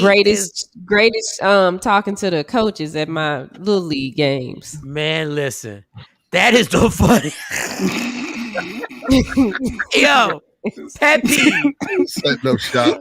Yo, pet peeve. This is a pet peeve. This is a pet peeve. Listen, we said, Jay wasn't here when Mo said, just acknowledge your wholeness. We all have been hoes at some point. Just acknowledge your wholeness. And I said, Mo, I disagree with everything that comes out your mouth, but God bless you for saying just acknowledge your wholeness. Pet peeve. If you have slept with a coach of your kid's football team, basketball team, baseball team, any team, and you slept with the coach, you have to admit that at that moment, you was a slimy hoe. Like, you have to admit at that moment. I've never been a slimy hoe. Now, I'm not saying that you should be held against you forever. Oh, no. I mean, grown people do grown people things. But it is funny because you can tell who's doing it. And then you got the parents out there. Their son's the quarterback. Well, they be getting into it and stuff. And they be making little fly comments to each other. You know, you can tell what's going on. And it's like, oh, dang, y'all done got caught. Yeah, best weave wear ever. Best wig wear ever for Mother's Day. Yeah, put that on a Mother's Day shirt. They be mad as hell. I mean, you've been wearing a weave your whole life. And that's not what I'm talking about. But back to these hoes knocking off the head coaches. Let me tell you something. And let's be clear. I want to. Coach, no assistants. Come on, man. Oh, probably the assistants. You know, dudes that just not even a coach. In Little League, you know, they got like 10 coaches. They got 10 different coaches, and you know. There's just one guy who ain't even a coach. He don't draw no plays. He's just a pickup dude. He picks all the kids up for practice and stuff like that and gives people rides. He knocking off. But you coaches who are knocking off moms for the kids that you are actually, you a hoe too, dude. Don't get it effed up. Billy said the slime is abundant. Yeah, the slime is abundant. You slimy ass coaches that are knocking off moms. You have earn that position. Oh my God, dog. Y'all are trifling bad. You want your son to start? Mm-hmm. This poor boy is looking for a role model. What up, David? At the track meet, this lady tased the dude. Like, they had a fight and she tased him at the track meet. I think that's what Ashton is talking about, because all the kids start running. And that's what you get for knocking off a mom for a kid that you were coaching. These little boys is already traumatized because they ain't got a dad or male role figure. Then the one guy they respect is running up in their mom. And thank you. Yeah, and thank you, coach. And he still didn't start. But some of them do have dads, and the moms are still messing with the dad might not bring the kid to practice. Mom might bring him, and then game day dad shows up, and then it go down there too. They get into it. All right, let's break this up. Last pet peeve. If you're in a relationship, your girl or your wife, unless there's some extreme circumstances, should not be taking your son to the barbershop. She should not have to walk in. And if she does, then you do not think she's attractive in the slightest bit. By letting her walk into the barbershop. Unless there are certain extenuating circumstances that take it, and I'm not saying you should, of course you should trust your wife or fiance or girlfriend. She should rep you and you shouldn't have a thing to worry about. But in reality, if she look good in any way when she gets into that barbershop, you have now sent your son to a bunch of dudes looking at your wife's ass. But you know what? Like, for real, some of the females, they be like, I'm gonna take him to the barbershop, because I'd be like, why you let his daddy take him to the barbershop? They want to go to the barbershop. Yeah, they be wanting the attention. Yeah. So they'll, put around, well, he got this to do and he got that to do. So she can take the kid to the barbershop and be, get hollered at. Yeah. These slimy hoes, golly. I love it. And these guys thinking they getting over like, yeah, I ain't got to take him to the barbershop. I can go chill. No, Yeah.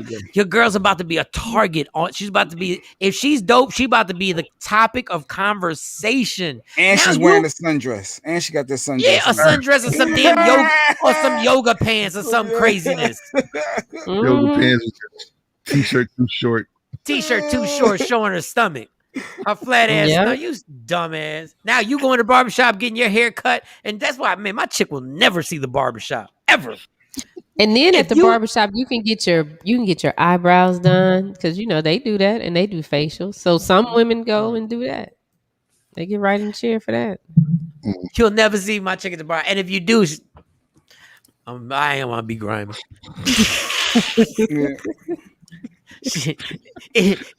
If you happen to do, that means she's public domain. That means everybody can get their web name.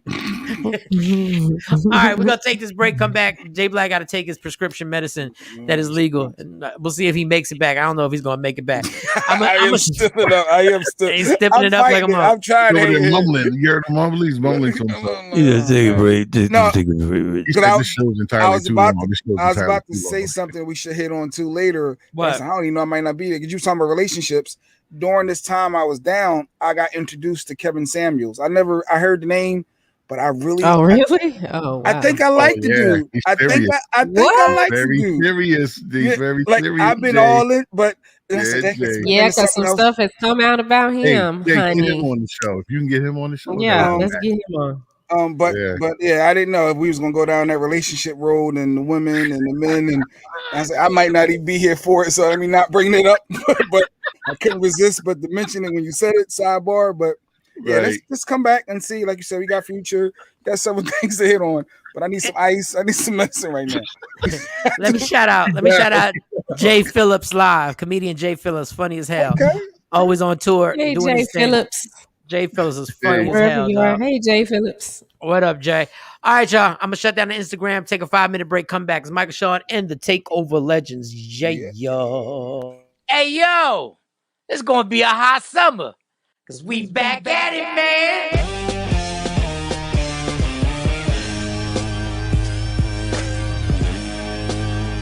It all goes down June 17th, the Arlington Improv, hosted by me, Michael Shawn. Who the else you thought was gonna host it? It's my show, man, and star Rudy Rush, CJ Starr, your TikTok celebrity, my girl Lustrous Barbie, and the comedian Q, who just got married. Congratulations, homie. Now get your tickets, 817-635-5555, or hit up improvtx.com/ is that a backslash? I think it's a backslash.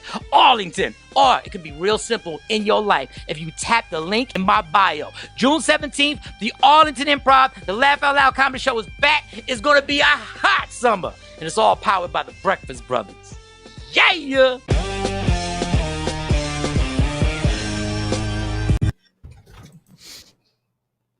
What up, y'all? It's Michael Shawn from Michael Shawn and the Takeover Legends. And just in case you missed the show, check this out.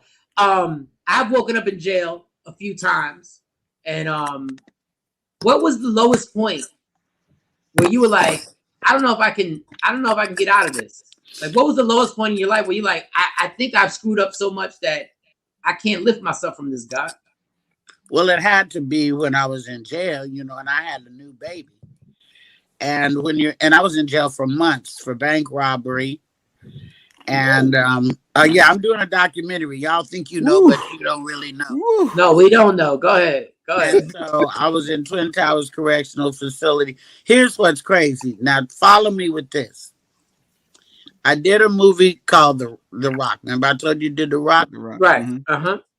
Part of the interior jail scenes were shot at Twin Towers Correctional Facility when it was just opening. They used to have a jail in LA called Sybil Brand. Sybil Brand was so run down and rat infested and disgusting and horrible. Even they even made an old movie called Sybil Brand with like the Brat and some people like that. Mm-hmm. So they built a new jail and it was Twin Towers. Before Twin Towers opened, during the transition from Sybil Brand to Twin Towers, they shot part of The Rock in it. Now I'm in The Rock. So now I'm incarcerated in a jail that I'm in a movie that has that jail in it. Like, go figure that. Oh, wow. And I had already been on TV, so the CEOs knew who I was. And the Campbell, what you doing in here? And I got to jail, and it was like, "What's up, Hollywood? Hey, Hollywood." So I went through all that. Just out of curiosity, when you said robbing the bank, was it the Cleo style from Set It Off, or was it the pass the note? Like when you was robbing, like what did you pass the note, or when you came in there guns a blazing? Everybody get down. I worked at the bank I robbed. Inside. I just took the money and went like this. Michael Shawn and the TakeOver Legends. Your escape from reality. Right here on Free Agent Radio. What up, y'all? It's Michael Shawn from Michael Shawn and the TakeOver Legends. And just in case you missed the show, check this out. Let me call. I gotta call Coco Brown. Coco, good morning. Wait, is she up? Let me call her. I'll be back. She might be asleep. I'll be back. Hold on. No. Don't go nowhere because I'll call her too. Mike's calling D-Ray Davis live. No, I'm calling Coco. Calling Coco live. Oh, she sent you the voicemail? We're about to start terrorizing everybody. It's just calling people in our phones. I like it. Try the Diddy number. Try to call Diddy. I don't have a Diddy number. Why? Right, I'm gonna send it to you. I wanted to come from. No, you call it. You call the Diddy number. I'm not gonna do it from my phone. Why I gotta do it from my phone? Shorty's got to say call Mike J. Michael Jackson. Ain't nobody got that number. I think he said call Mike Biv. Probably. She probably said. Oh, call Mike Biv. Call Mike Biv. I don't know if this is the. All right. Who's this? Michael Bivens, some new edition. He's driving me out of my mind. He's not going to answer. You're not going to. You know you, Jay? Stop. Yeah, let's call Kobe. Hello? Yo, Biv. Yes? Oh, wrong number. No, is that Michael Bivens? Great so. All right. You know Mike? You know Michael Bivens? Mike Bivens? Yeah. Yes. God, I haven't had a phone call for him in years. I got this number 10 years ago, and it just happened to be Mike's old number, and I get these calls all the time. Yeah. Wow. Oh, we're from a radio station. Can you hear me? We're from a radio station. We were good friends about 10 years ago, like you said, yeah. And I ain't got his new number. I figured let me try it. And you. I wish I had his number for you. But tell him I want concert tickets. My name is Tom. Wait, Tom. Are you a fan of Michael Bivens? Are you a fan? Can you hear? Are you a fan of Michael Bivens? I don't know his music at all. Oh, you don't know, but all right. But Tom, sorry to harass you this early in the morning, but no, I'm up and at him, so no problem. All right, Tom. All right. Thanks, Thank Tom. you. Bye. All right, Tom. Do you see how happy he is about life when you're white? Do you see how happy? That's what I'm talking about. That's what I'm talking about. Yeah, that's exactly what I'm talking about right now. You call somebody black this early, they mad. What? They angry. I don't know that dude. I don't know that dude. I wish I had Mike's number. I'd give it to you right now. Michael Shawn and the TakeOver Legends. Your escape from reality. Right here on Free Agent Radio. Don't never stop if you want to be on top. Yeah. Tap in. Tap in. Good Monday morning to everybody listening on Free Agent Radio, watching on the streaming channels on Media Room 360. Michael Shawn, Shawnee Scott, DJ Cam, get us celeb number one. Jay Black went to get his medication. For those who don't know, Jay Black had surgery on his rotator cuff to repair some damage in some accident he took part in, or well, not took part in, like they invited him to take part in it. They're like, yo, Jay, come on up. Climb this ladder and fall. Yo, we all gonna meet at Cam's house. We're gonna be falling off of ladders. Starts around 2:00. We're gonna start the falling off the ladder session. Oh my God. That gotta be the craziest thing. Like in mid-fall, you telling yourself, you ever fall like that? Like I have fallen before, in mid-fall, you're like, nah, I'm gonna be okay. Just put your arm down. Then you keep falling, like, I'm not gonna be okay. I'm not gonna be okay. I'm not gonna be okay. No matter what I do. No matter what.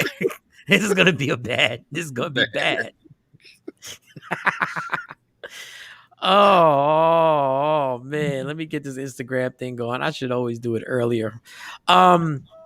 We got a whole bunch of stuff going on. There's a video that's going on Instagram, and videos happen so fast on Instagram and social media that in 24 hours they're old. But this is just hilarious to me, and this is something you always want people. You always want this to happen. You always want the good person to actually be able to get to the bad person and have them feel the repercussions of their actions. So there's this video where a dude's in a barbershop, I think, and not that this matters, but I have to say it. A white kid jumps in the car and tries to steal his car, and he comes out and he catches him. And then the guy, I don't know what the white dude, I don't know what he was on, because he drove off and he hit the car. He was fine. All he had to do was drive off safely and he was good. He could have gotten to wherever he wanted to go, but he hit the car, and the black older dude, from what I saw, punches the window in. I think he punches the window in. Now, once you punch a window in, you realize you're about to lose this fight. Like, because if you're down to bust a window with your fists, once you bust a window with your fists, it's a wrap. Like, you're like, if you're down for the repercussions of what's about to happen with the scar tissue being scarred up and the stitches that you got to have on you, that means your knuckles are used to doing stuff like that. That means your knuckles are familiar with punching through stuff. And I'm like, God. So for those who can watch us, this is why I always tell y'all should listen on Free Agent Radio, but y'all should also watch us so y'all can see these videos. So we're going to play the video. Is the video ready? Yep. There's no audio. There's no audio. All right. So There's this no is audio. really, all right. So, okay. Go ahead. Play it so I can,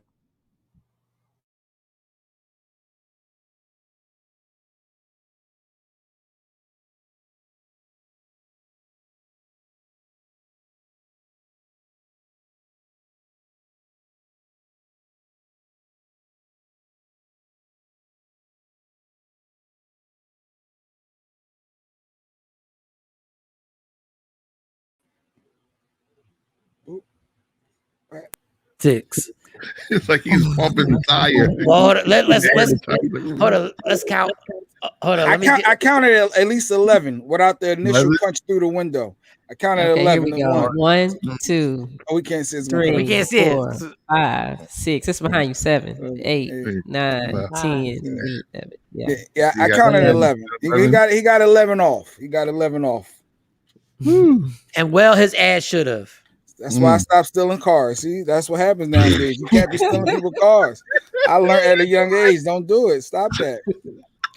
And the adrenaline. And the thing was, the great thing about this is that the thief was a coward, because once he came out the car, he didn't come out fighting. He just initially said, I'm going to take these blows. Because once again, if you punch through a glass, through the driver window. Well, it was open. It was down. The window was open? Like the window was down. Yeah, it was open. Okay, so so I take that back. But it was open. So what the hell did you roll the window down for? Like, what type of comfort were you in? You stole the car and you rolled the window down? Like, oh, it's too hot in here. Hold up. Let me just roll. What? Let me get my song together too. Let me get my air don't work that good. This air don't come on strong. Yeah, did you preset the radio stations too? Like, do you like Hey, he didn't take off too good. He took off and then he stopped. What was the sudden? Stop. I think he hit the metal. He hit the car or the metal thing next to it. Yeah, you have the speed bumper thing in front. I think that's the curve or whatever it was. He bunched over it, and he was caught. He should have just kept going. Yeah. And then Cat Daddy in his silk outfit came through. That old guy looked like he was old too, like old Cat Daddy, Superfly. Yeah, because he didn't have the ability to chase. Like, what he gave up on the chase. He's like, I can't. Oh, he stopped. He said, "You got to stop." stop." He was like, "Bet." Oh, okay, I got this. He's like, he hit the Powerball. He said, "Oh man," but all you had to do was fight a little bit, and you could have ran off. You just had to fight a little bit. Like, you ain't have to fight a lot. I'm stored in reverse or something. Like, yeah, try something. Somebody. He caught him with, I'm trying to get everybody on the IG live. That is hilarious.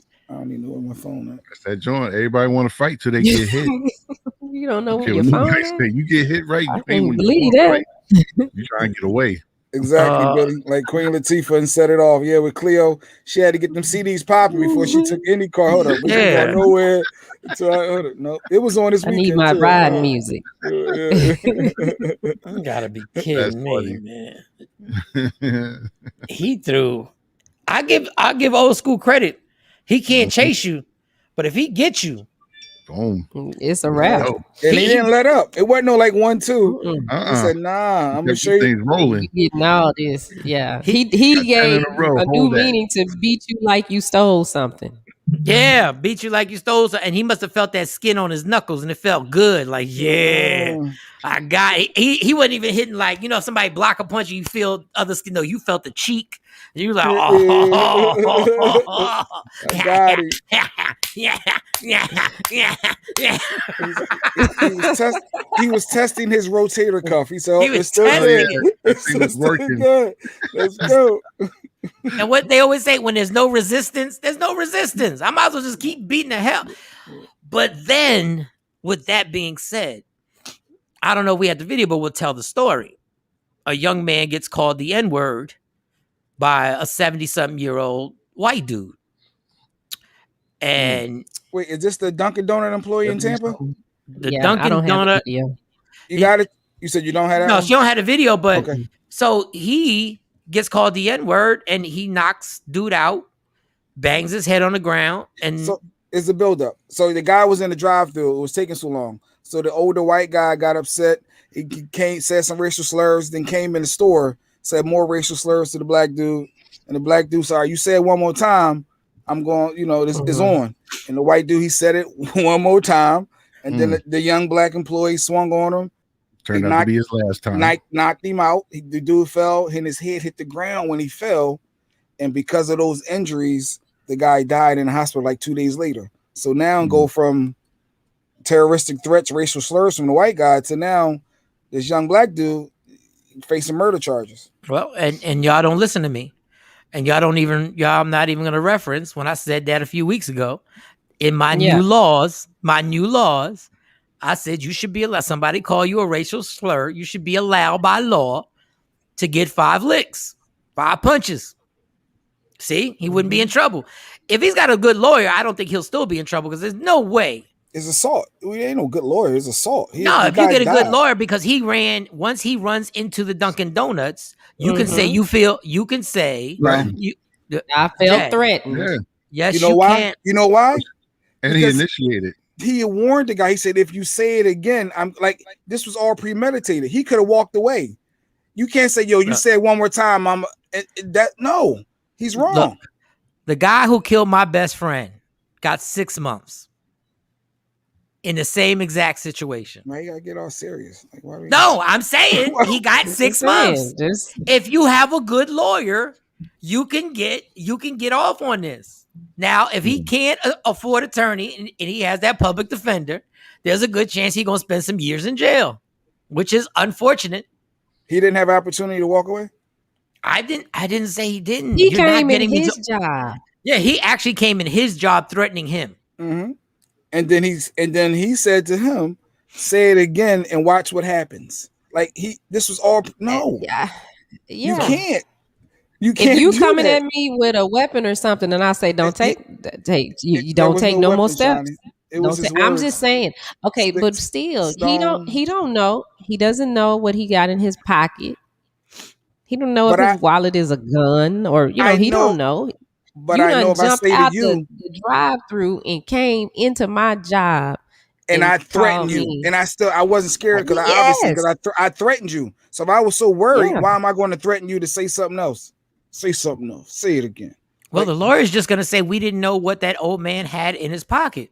Just because I stood up to the guy doesn't mean that I wasn't being threatened. Just because you stand up to a person doesn't mean you weren't being threatened. Yeah. George Zimmerman could have walked away too.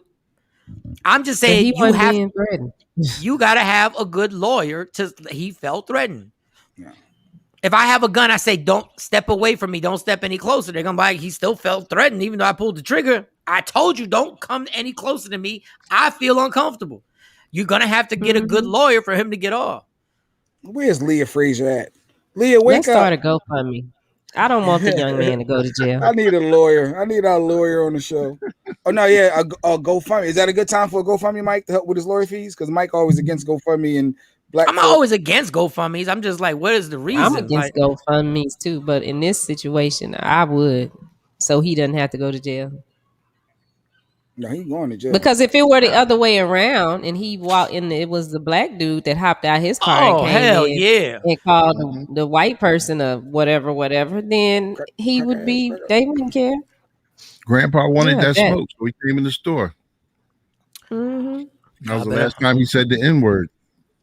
He been calling people the N-word for a long time, and it caught up with him. I mean, Oh, another sidebar thought. Speaking of that, I watched CNN yesterday, right? And they said by 2045, white people will be the minority. They won't be the majority anymore. Oh yeah, they've been saying that for years. Yeah, that's why they acting the way they act. That was deep for me. I don't know why, but go ahead. Why are you whispering it? Because he high? Because he took his oxycodone? He say like only the four of us heard that. I did start smoking because it was having some pains and stuff. That's funny. I didn't even catch that. All right, good one, Cam. Yo, guys, I was watching CNN. Yeah, I don't know why. Yeah, he said in 2045. White people are no longer gonna be the minority. But don't tell nobody. Because we don't want them to find out. Because when they become the minorities, we wanted to catch them by surprise. Because we can just surround them somewhere. And we can surround them. The Dunkin' Donuts. Get them at the Dunkin' Donuts. Yeah, I don't know why. You're right. That was me. You don't realize how stuff affects you sometimes. Like, go ahead. Yo, this is beautiful. This is good. This is great, Jay. This is great content. Now I got to stay focused. Action said, but we'll all be dead and gone. Too old to care in 24. I think it was 2025. I don't think it was 2045. No, he said 20. It was the Humo guy, the Questlove looking guy. Yeah, it was like 2045. And I was like, 2045. By then, the white people would be the minority. Hey, Action, speak for yourself. I plan to be here. Yeah, I'll still be here. I'm not. In 25 years or 21, 40 years, whatever. I don't. That's 20. That's 20 something years. None of y'all are God. It ain't your call to make. Mm-hmm. If y'all not gonna be here, I plan on being here. Yeah, because I want to, at least see my grandkids and my kids gonna have some grandkids. I think I could. Yeah. I could. I think I could. If somebody's 50, they'll be here. 75. That's reasonable. Yeah, I mean, yeah. I don't think we need but y'all throwing out guarantees. I'm saying it definitely. But don't guarantee nobody's gonna be here either. I mean, we ain't doing that bet. No, I mean, anything could happen. Something could happen today. We don't know, but yeah, Billy, he looks like Questlove, Billy, to me. I'm sorry.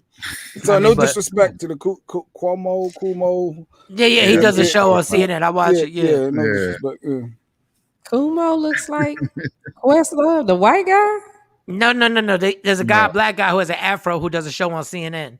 And he does a show where he travels to different parts of the country. I forget what his name. He's actually a stand-up comedian. And he's got the show. That he does have a similarity to Questlove with the hair, and all that other stuff. But we throwing out 25 years. I plan to be here in 25 years. Thank you. But we the most non-taking care of ourselves, predicting we're gonna be here in 25 years. Now, I've been doing some things. I don't know about y'all. I just know Jay Black. I know Jay Black is doing drugs and about to have bacon. So that's all I know. I know what I don't do. I don't eat bacon every day. Jesus Christ. It's been a rough week. But yeah, you're right. We don't take care of ourselves. Yeah. Good point. I mean, that's something we got to do. Not to mention just the everyday stuff. But yeah, 25 years, 75. We should be. We all should be here. I'm just happy that I know for a fact my grandfather 75 was still knocking it down. So I was happy. See, there you go.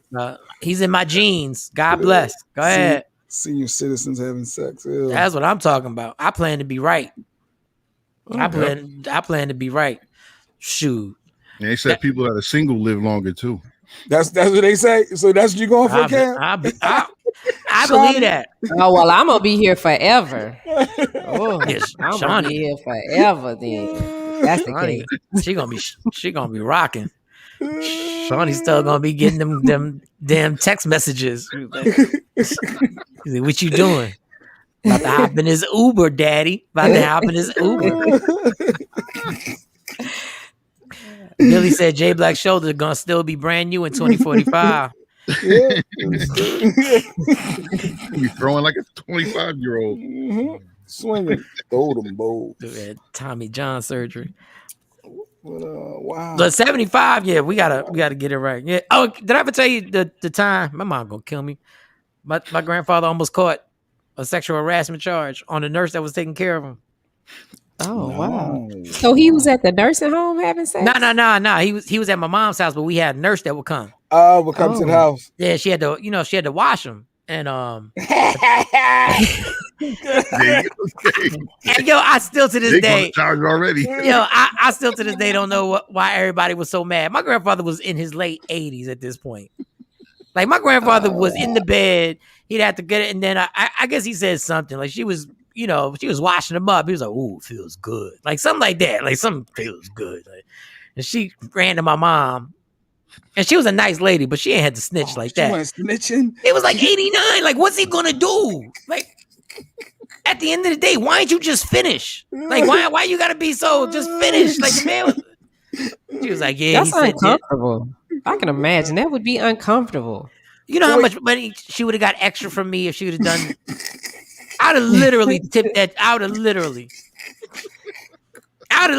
out my pocket gave her $1,500. Like if I'd have been there, but listen, I know you're uncomfortable. I'm just saying, if it happens again and you happen to be in that spirit and that well-being to finish, just washing, I promise you, hypothetically speaking, if he were to finish and nap well afterwards, it could be $1,500 waiting for you. Like, oh wow! Oh god! So he just said that it felt good, and she and why shouldn't he? The poor guy was laying in a bed all day long, and all he got to do was eat and drink, and then when he got his thing was getting washed, he was like, "Oh, it feels so nice," or whatever he said. Yeah, it was probably God bless my grandma. Maybe it was a little. It might have been felt a little creepy. I get it. It wasn't a real charge. He just complained to the wife. Your grandma, like that was it, right? It can't be no legit charge, can it? No, it could be. Like it could be. Yeah, she could have quit. Like, really? She could have. Yeah. You can't say that to a woman who's a nurse washing you up. You're like, yeah, take it right there. Clean that part right. Exactly. Clean that part a little bit better. That part. I'd have been like, Papa, you gonna have to do this yourself. And he probably was, standing at attention. So yeah, that might have made it even. Anyway, the whole point of this is that I know at 89, my equipment will still be working. Like, I still don't know what the big deal is. Like if it was up to me, mm-hmm. Like if he would have been living with me and I would, because my mom's amazing. My mom is amazing how she took care of my grandfather. Because my mom is like, we don't put people in nursing homes. We don't trust nursing homes. Not saying if you have somebody in a nursing home, I'm just saying what my mom says. I don't want any DMs. I don't want any. I'm not judgy. I'm saying what happened in my house. My mom was like, people don't go to nursing homes here. We take care of them. Oh, and so that's what. Yeah. So she was. Yeah, she was like, nah, we don't play those games. So she paid for the nurse. And, my grandfather did have somehow. Wait, I thought you were going to say she paid for the stripper. Like, I thought you might say. No, I said she was at my house. If my grandfather was at my house. Okay. Now, the only problem is I would have had to make research on his heart because, he has some heart problems. Okay. But if he would have been in my house, heart in good condition, and the heart, I would have went to the doctor and said, "What happens is this heart fragile to orgasms?" And I would have done the research. Then I'd probably, we know people. Yeah. My goodness, all the strippers would have been there. It would have been a fun time. And I'd have been like, "Listen, I don't want nothing intense. All I need he's like in his 90s. Like all we need is it's gonna take all of 7 minutes. Like, come on, real talk." Like, I would have been like, go ahead, take care of that. I wouldn't have watched. I'd just be like, tell me when you're done. I would stand outside the door and be like, waiting, because I don't want no crazy stuff to happen. If it had taken too long, I'd have been like, what's going on? What's the problem? Okay. I mean, as a man, what you still want that feeling.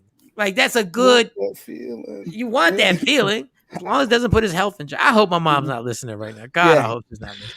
But there's been women that have done that. A newscaster guy went out and interviewed a older lady. I think she was turning 100, and he asked her, "Well, what do you want for your birthday?" And she said, "Some D." Oh wow! Whoa, at 100? 100? Yeah, yeah. Bad. And kept saying it. Everything he asked her, some D, some God bless D, her. but she was saying the word. Oh, And her kids were like, "Wait a minute, slow down." And she was she's like, "That's what I 100. want." Hey, Somebody get her the D, damn it! Like somebody get her the D. But you still got to be careful with strippers though, because they may think it's a loan. You familiar with that story? Yeah. There's a stripper who, this stripper's Alone. so hood. This stripper was dealing with this white guy who was her customer, and she gassed the white guy, and the guy gave her a laptop, gave her money, and he claimed it was a loan, and now he's taking her to court. Legit lawyer suing court to a stripper. Yes, to a stripper. Yes, he gave it to the stripper, but he's saying it's a loan. But see, we need to see when white people are different. We have these unwritten laws. We have these unwritten rules that we all live by. The reason why they're called unwritten is because they can't be proven in court. So the unwritten law that when you give money to a stripper, it can't be a loan. That's our lives that we live. I think once you give money to a stripper, it's gone forever. But I'm not talking to the stripper every day, and I'm not giving her laptops, and I'm not giving. And he said they were in a relationship with the stripper. I mean, nothing wrong with strippers. I'm just saying. Now he's being kind of extreme. We know this wasn't a relationship, but if you look at the guy is a square to the 7,000 power. And if he's in a conversation with this girl every day, he's going to the strip club, and then she probably slipped up. And I promise she probably slipped up and said, "Yo, can you loan me so-and-so amount of money?" And he was like, "Sure. Here's the $1,500." And she thinking it's all good. I'm about to scam old boy. I got him. He's my go-to. And I seen them dudes at the strip club who just go there. And when you were at the strip clubs, when I was at the strip clubs entirely too much, the stripper would say, "Oh, I got to go talk to so-and-so. You know, that's my main dude. He comes in here every day and whatever." And that's the salary. So now he's charging her up, taking her to court, saying it was a loan. You got to pay it back. And she's thinking, strippers don't give refunds. Heifer, that is not a real law. That's not a real law. Wait a minute. How do the strippers give refunds? They don't give refunds. How you gonna get a refund after you gave the money? If you think it's a loan, you can take it to court. Now you have to prove. And you think the stripper is gonna be able to get the lawyer to be able to hold? They're gonna have to hold them in court. Was this a loan or was this a gift? It happens all the time. This was a gift, Your Honor. Until the lawyer says he also loaned her his laptop. See, now she got a laptop. He bought me a laptop because he wanted to. She said that was his laptop. He loaned her the laptop, but now you got his property in your house. So all these other okay. Well, let me hear Your Honor. Hear the laptop. He can have his laptop back. And this is where she's gonna go. Now, when you say that, this is why you need a lawyer, Shawnee. Because the judge is going to go, okay, you gave him his laptop back and you admitted that he loaned you the laptop. You admitted fault. So now you're going to have to give back this $1,500. That's why I'm saying when you get in court, dog, it all changes. That's why people keep lawyers on retainer. And Your Honor, I was dancing at the club and he showered me with $1,500. And I'm going to tell you the other thing. And now, don't let them start pulling up your taxes. Now they snooping for real. This just small claims, right? If a lawyer starts going and they start going, I'm telling you, like these unwritten rules, Shawnee, I'm all what you saying. I'm on your side. If I give a stripper $1,500, I never expect to see it again. Mm-hmm. But if I'm raised in a whole different environment where a loan is you have to pay it back. that was my. That was a little behind the scenes, the little up next. Yeah. I would just let Mike know. Oh, that was you. Oh, okay. But yeah, once they start getting to that loan thing, the stripper might have to pay up. Be careful who you scam. Be careful who you scam, strippers. The game has changed for everybody. Bunch of unwritten laws. I think Sexy Mo was a former stripper. She may have some insight. Maybe some people try to sue her. No, I don't know. If y'all can see her face. I didn't know that. Yeah, we definitely can. I mean, the rumor had it. Allegedly, I heard. Allegedly. Let the first story. Okay, we got to bring her up for that. Hey, there's my Mo. Hey, where's that smile at? Who's got the smile for you? What Jay? is that, Jay? What is that? Forgive me for what I say. I'm under the influence of some stuff here, Mo. Forgive me. I'm sorry. Now I think you about to be under my damn foot on your neck is what you're about to be. It was rumors and allegedly. I wasn't sure. Forgive me. Take that. Scratch that from the record. Scratch that. Allegedly, I had my foot on your damn neck when I get back. Oh, it's gonna be a great after show meeting, bro. You know, Jay stayed around for that. Lord. Was that a guy or a girl that was suing him? Like, was she transsexual or was she actually a girl? No, she's a girl. She's a girl, and Jay, shut up. Just shut up. Just shut up. Go ahead. We're about to turn your box off. We're about to turn your box off. We're about to blacken your box. Nope. I owe you one, Spanky. No. So anyway, he was one of them dudes that was at the strip club to see his personal entertainer every day. I seen him all the time. When I was at the strip club entirely too much, I'd be at Delilah's eating lunch, and I'd see old dude, and I'd literally know the stripper by their real name. It'd be like, her name would be like Tanya, and Tanya would be like, yo, let me go over here and take care of this dude. He's here every day. I'm like, oh, hey, because I'm not paying for a lap. When you go to a strip club long enough, you stop doing lap dances because you realize the waste of money that's going on. You realize, unless you got your sweatpants on, but yeah, unless you got sweatpants on and you have that one dancer. Question: did y'all really get something out of a lap dance? Get something out of it. What? Mike do you really? I'll let Jay answer. No, Jay answer.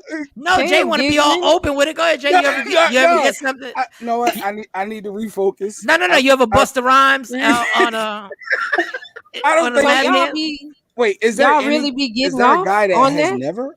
I'm asking. I mean, I don't know. And so y'all leave the club with your pants wet. Y'all just sit there and let them rub all on you, and you just bust out on your drawers and your some stuff. People go there with those intentions prior, so they take steps to ensure that that's not going to be the case. So what are the steps? And like, that's what I want to know. What are the steps? No, allegedly, y'all wear pants or something. Cam, take it from here. Cam. Go ahead. You guys were in the club. I was married back then. I wasn't in the club. No, I don't know. I heard stuff. I don't know though. No, y'all know y'all be asking us all about our sex lives, and we open and tell you what we do. So what y'all be doing at the strip club, Mike, Cam, Jay? Hey, I never said anything. I was trying to tell the story about a man who now is taking a stripper to court. Talk to Oxycontin. Oxycontin want to bring. Oxycontin. He want to bust a rhyme on lap dances. I said I want to repeat what my statement was. He went with sweatpants on. I want to repeat my statement for the jury. For the jury listening, I said when you go to strip clubs long enough, you realize what a waste of money lap dances are. Bow. Jay Black, take it from there. What Don said when you got them sweatpants on. So Jay, when you had your sweatpants on, you was Busta rhyming on the girls when they were dancing on you. Sometimes when you're young, like certain people have different mindsets, Sean. I don't remember mine at this moment, But there are individuals out there, yes. Okay. They prepare for that. They may have situations ready to go to where as though there's no accidents visible through their clothing. They do certain things to plan it out. Like what? It's just amazing that Jay remembered an alleged story about Mo from 35 years ago, but can't remember if he busted rhymes. Like, hey, I'm out of this. I'm out. No, I was just playing. I'm just playing. I don't know what they do out there, Shawnee, them streets, them strip clubs. I need you on my Instagram live right now. This is greatness. I need you. How did we get there? How did we get on? I know we was trying to think. Yeah, the strippers are suing. The strippers out there suing. That's it. You know, they want their money back. So fellas, be careful. We got in here when we had to bring Mo's picture up early. That's all. Mo got a nice glow. Look at Mo's glow. Look like she got a nice tan. Look at that tan. Actually, I like it. Terrible. Terrible. I'm trying to get off the subject. It's all right. This is the first time she came on and she wasn't smiling. Hold on. Let me just pay this off for people because it's not fair for us not to pay off. Okay, so strip clubs, obviously lap dances are different in different strip clubs. There's certain lap dances where the girl has to stand away from you. They can't grind up against you. They can't do nothing like that. You got to keep your hands to your side. You know, the white clubs got the little guy who stands in the lap dance area and is actually watching you, which I always thought was a little weird. But you know, I always thought that was a little weird when you look over her. Yeah, and you sitting there like, how am I supposed to get in this when this 275 pound, 6'5" guy is like breathing down my neck, talking about keep your hands to your side. Like, what? Now, there are other strip clubs that they can grind. Well, guess what? Enough grinding happens, a lot of things can happen. A lot of things can pop off. And if you happen to go with Jay Black and he's wearing sweatpants, obviously, if you ain't got some rugged ass jeans on and you walk out of there with cuts and bruises, not that I have, I'm just saying it could get tough. Bruises. Wow. Yeah. But if you got the sweatpants on, it's almost like a simulation. So, you know, things happen. And I'm sure strippers have gotten their rocks off too. Strippers trying to act like everybody's just a piece of meat. You're human. You might just be there and you had a few drinks and, you know, you like this 1 o'clock in the morning, might as well get something popping too. So yeah, a lap dance can end up in an orgasm. And I think whoever gave you that orgasm is you're going to probably be a repeat customer. So, you know, it's a grimy place. Like they try and make strip clubs as pretty as possible. Look, even Hooters is nasty now. You ever see a Hooters girl now? Hooters girls ain't even the same no more. They try to make Hooters girls. Let me say, that's the ugliest orange ever. The Hooters ain't even popping. So if you have any other questions, just DM J Black at Hey, I shut up. I stopped talking because I was about to go too far. Billy J Edwards said we got butt naked strip clubs in OKC. Mm-hmm. Everybody's switching. Oh, yeah. Oh, well, all right, Billy. Wow. Oklahoma, get it popping. Let me tell you something. The only thing worse than porn for a young person who's like 18, 19, 20, 21, when you're in that prime, the worst thing other than porn is going to strip clubs because it's a facet. Dog, it's literally like, that's not real life, y'all. Well, some of it is real life. Some of it is real life that if you got money, you'll get services. That is life. But my thing is guys really believe when they walk out that strip club that they can use the same principles dealing with women from that moment out. So, Oh, that's what they be doing. Okay. And unfortunately, sometimes it works. There's a whole dynamic here. I could teach a class in this, how messed up strip clubs have made society. Yeah. The minute we started taking our girls to strip clubs, that's when everything started going really wrong. But okay, we'll do allegedly.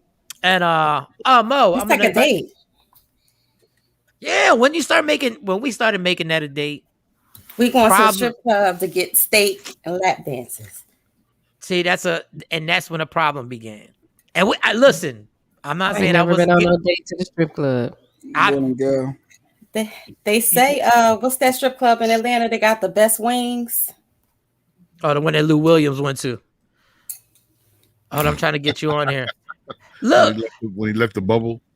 Everybody wants to joke. There were strip clubs that were rated in Philadelphia having like top 5 in steaks. They really were. It wasn't probably the most hygiene friendly to probably eat something. Mike got a point. Dudes think they casting over after strip. Yeah, dudes think because they get it their way at the strip club that's the way they got it when they leave there. What you doing in here, Ma? You shouldn't even be dancing. Let me take care of you. Shouldn't even be dancing. No, damn well you're not taking. The weirdest thing ever is to see a stripper in the middle of the day at the mall. Because the first time that happened, I really looked at her. I really looked at her like, "What are you doing here?" And I forgot she was a person. Oh, what happened, Mo? She went to turn Mo, the are volume you on your down. phone? She went to turn the volume down for IG. Are you on your laptop or you on your phone, Mo? He's on. No, she's gone. Okay, here she is. On your Instagram. She's on my Instagram he's right on IG. Yeah. All right, let's get to these stories because Jay Black done ruined everything. Yeah, wait for her to pop back up. Jay Black ruined everything. He coming. He's getting it. Who brought up sweatpants anyway? I don't even know. You did. You said in the sweatpants, and so that's when I was like, "Well, what y'all be doing? What for real? Dude, this is how we go down." Dude just said they had a breakfast buffet at his strip club. What time did y'all open? There's got to be 24-hour strip clubs somewhere. Yeah. Vegas has to have. Didn't close. Yeah, we got breakfast buffets at ours. Nice, Billy. They getting popping. Okay, there she is. That is amazing. You getting a lap dance, eating a hash brown.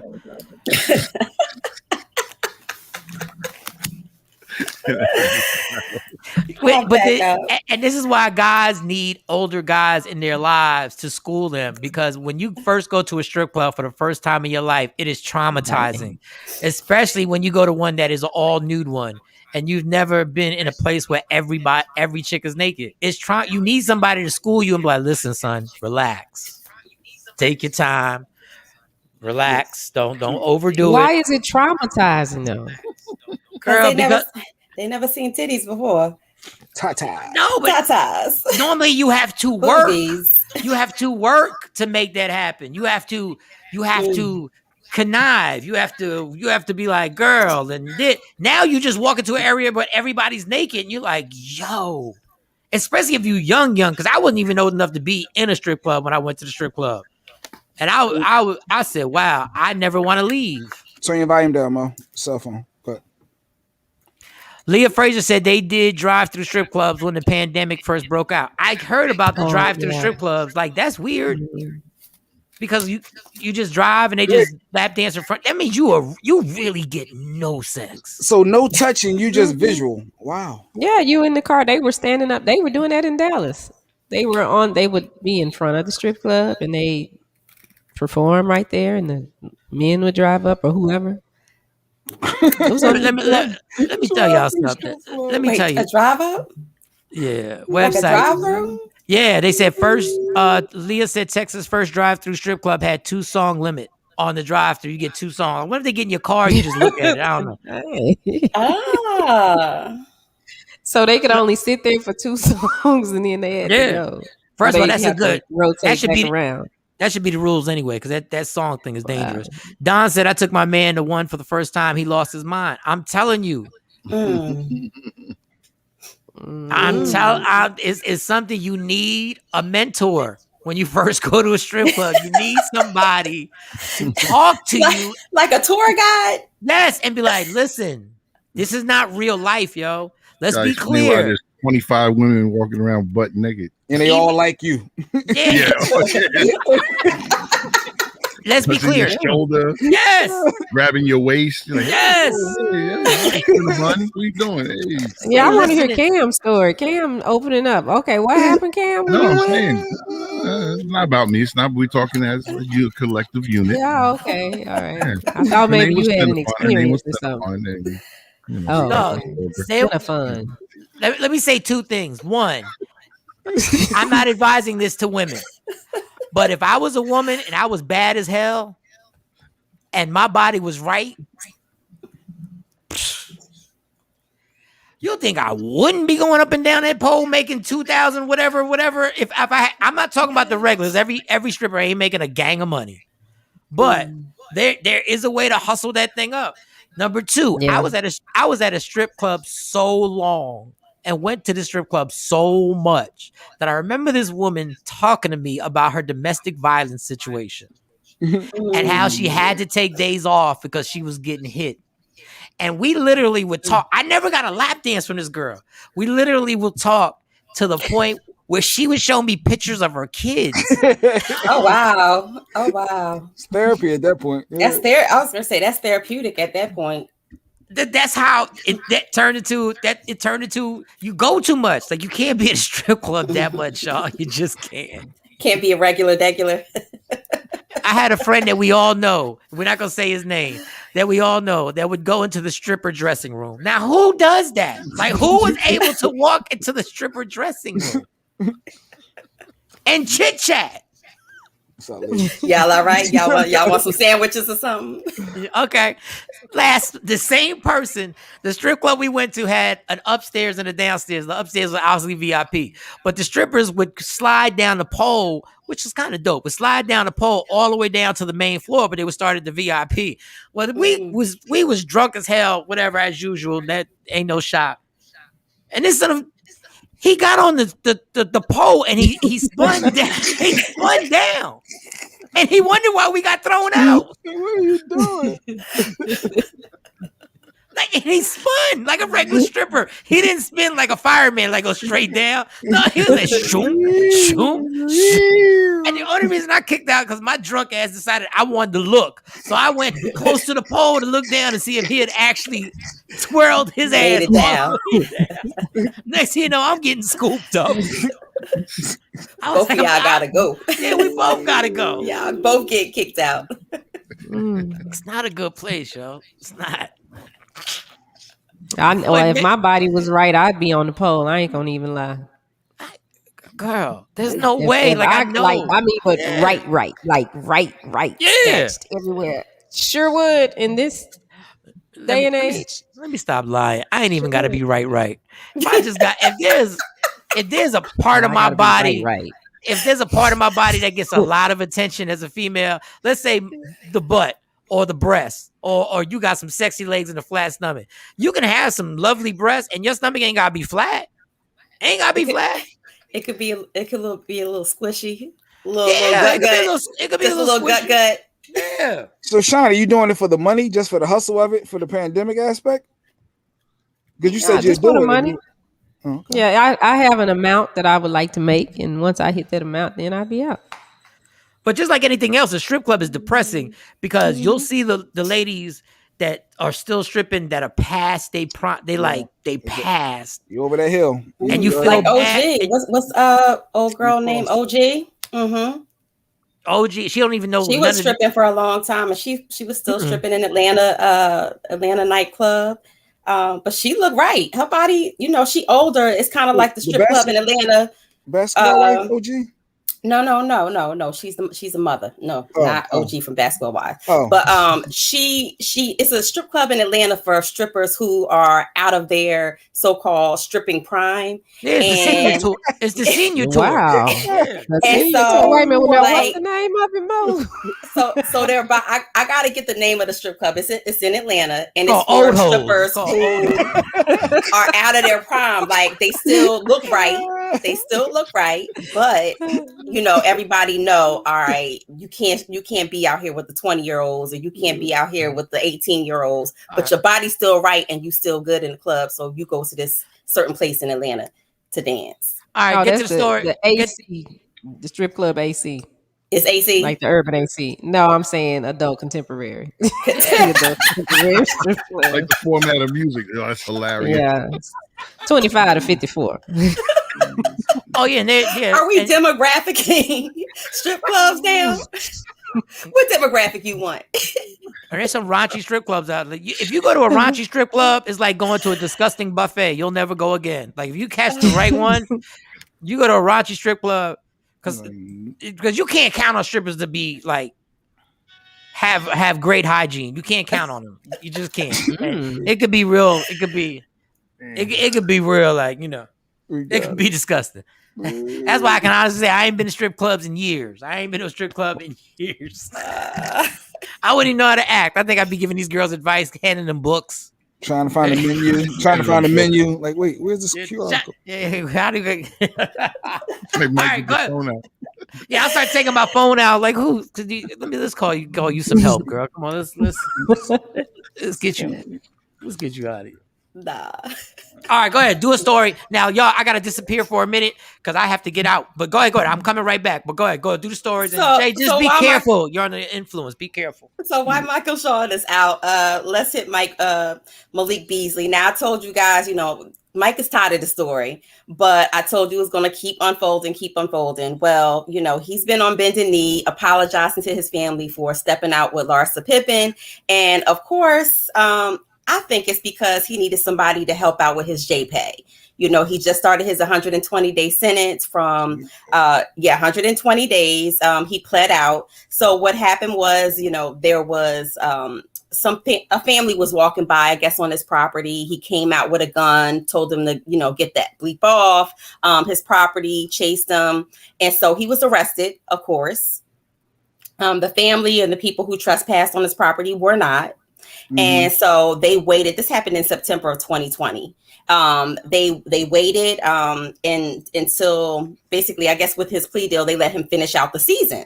So now the basketball season is over. He has to turn himself in. So he's turned himself in. He started his 120-day sentence. And I wonder if they're going to treat him like every other prisoner in there. I mean, he's not a celebrity. But I think what he did, he put up like 19 points a game this season. So I mean, he got a little. Oh, Michael Jordan. Okay, now he got a lot consistent playtime. He got consistent playtime. So he plays with the Washington Wizards. Minnesota Timberwolves. Oh, okay. Yeah.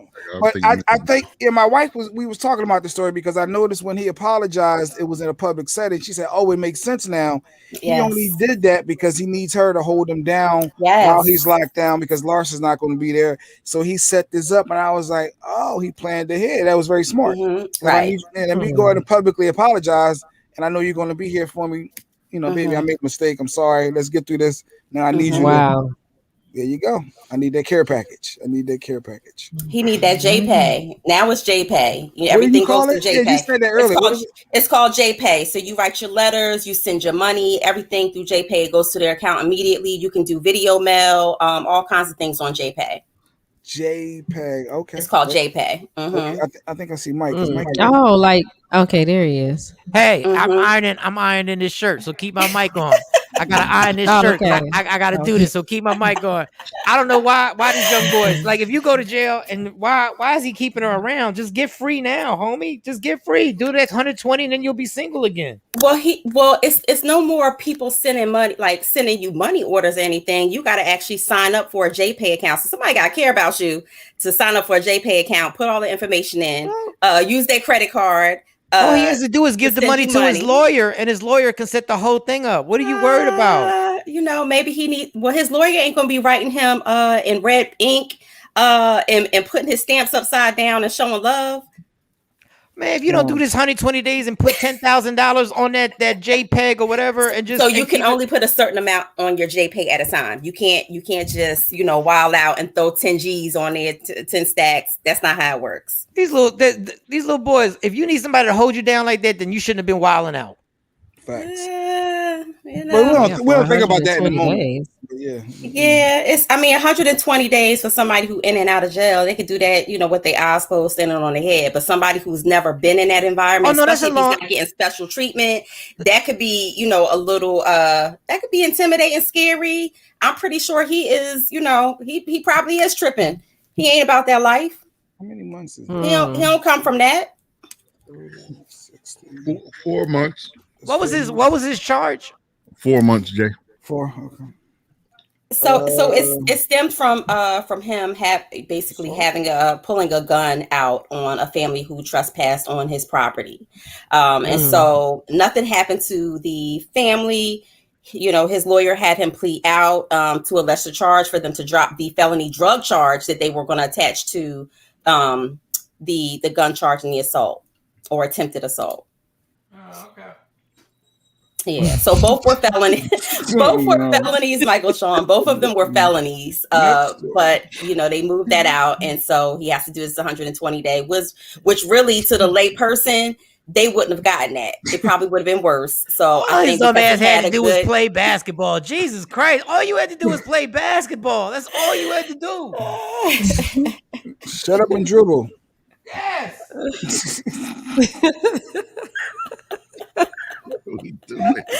Now he got to watch out for a different set of balls, Michael Shawn, for sure.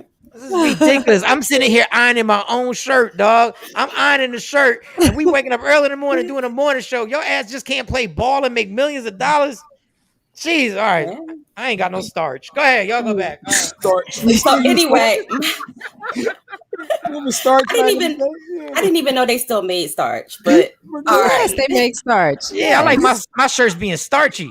I haven't seen a bottle. I haven't seen a bottle of starch. That's why your ass single. That's why your ass single right now. You don't know nothing about starch. No, it's called the cleaners. It's called the cleaners. Yeah, it costs money. It's called your dryer. The dryer has a mode on it that you can actually sit your stuff in it and steam it. So yeah, I haven't seen that. You're gonna have to show me where they sell it at. This is a new shirt, so I just got it and I hung it up wrong. So my bad. I can't put it. I hung it up wrong. I should have hung it up correctly. That was my bad.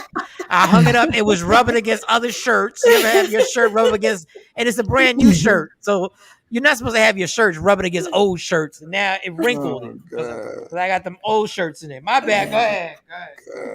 All right, okay. Independent Mike ironing his own clothes. Go ahead. Well, speaking of Mike, I just want to say you were right. Kris Jenner is not a genius. Actually, she's dumb as hell.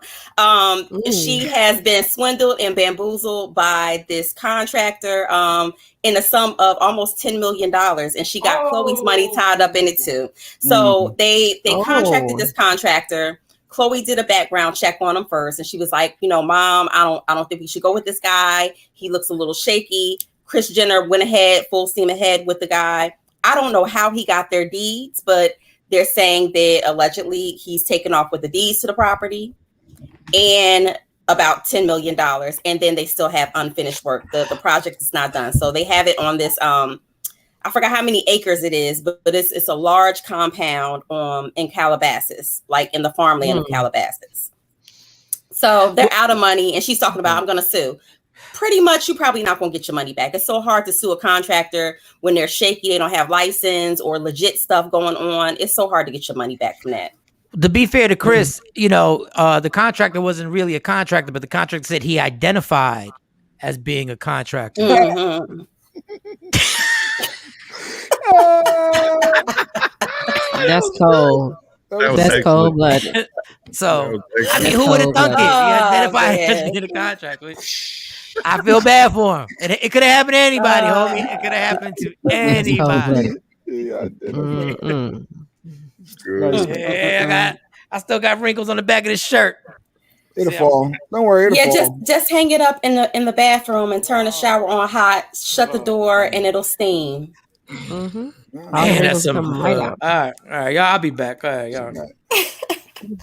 Well, speaking of properties, Michael Shawn, T.I., everybody's dragging him and asking how, amidst all of this controversy of the sexual assault cases, how is he out here buying houses? Chill, pause. He brought the house way before all of these allegations came about. And so they just discussed adding to their portfolio and adding to, their family wealth. He brought, I think the mansion is worth $3.27 million in Atlanta. I've seen pictures. It has massage rooms, a gymnasium, a guest house. It's massive. So he got it for a really good deal, according to my sources. And hey, I don't know if they're going to move in it or if they're going to just use it, like hold on to it because they got it at such a good deal, especially with property value going up right now. I think that they're going to probably just hold on to it before moving into it. So I want to see what they're going to do with that. What's the issue? Because he has legal issues, he's not supposed to continue to spend money and live his life? People are out here, they have, so everybody got something to say about something. So I think it's because he's made this big, massive purchase, and they're like, you need to be worried about your legal woes, your show about to be canceled, and things like that. But he bought the house before all of this transpired. So Pet peeve Monday. It's pet peeve Monday. So get off his back. I don't like when people say you need to be doing this instead of worrying about that. I can't walk and chew gum. Like, what do you mean? You need to be worrying about doing this, taking care of this, or you need to be paying that. What? Get out of here. Kick rocks.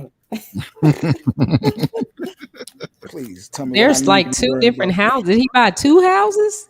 It's really like a compound. It's really like a compound. It's a huge property. It's a huge mansion. And so on the compound, on the mansion compound, they have an actual guest house. Well, when we say guest house, we thinking like a little, no, it's probably the size of our regular houses out here.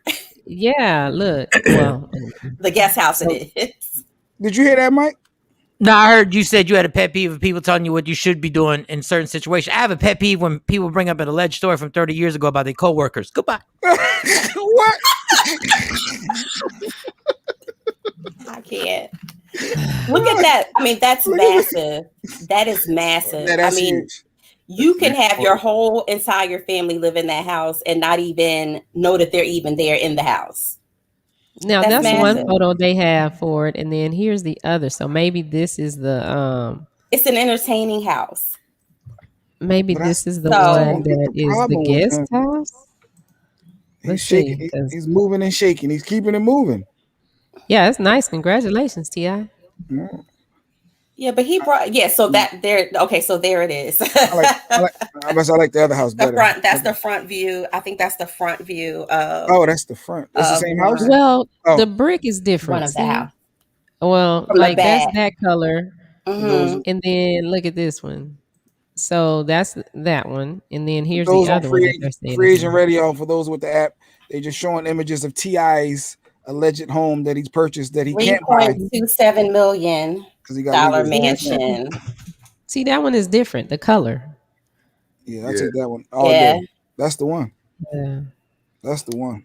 I like the pool. Well, I mean, the pool. I mean, the fact that it has a massage parlor in it. It has your own, barbershop in it. Everything that you can imagine needing, it's in his new home.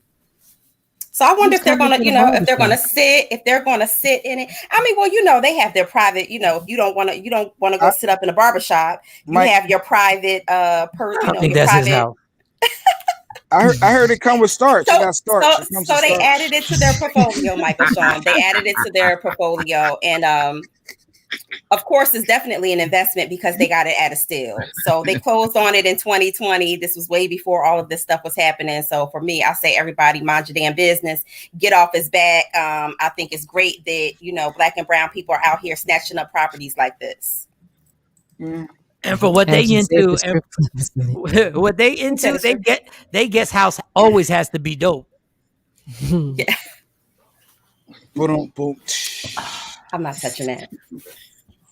Yeah. I'm just saying. I mean, he said that's what they went into. So I mean, you gotta have the right resources. You putting on blue socks? I thought I saw blue socks. Why are we wearing blue socks? Like what? Yeah, I got the coloring socks, homie. What in the world? I got the color. I like coloring socks. I really do. Stacey asked me the same thing. Why y'all think when a dude does anything different, y'all gotta question it? Like another chick gotta buy me socks. I like coloring socks. Where you get those socks from? Who got you those? I don't even match my socks. That's why I'm like, wait, what color sneaks you got? Like it ain't even trying to color coordinate. You just throwing them on. I'm not even going. You're not going to even see your socks. But I just like all types of. I'm Puerto Rican. I like all types of. Stereotype. Plug the stereotype real quick.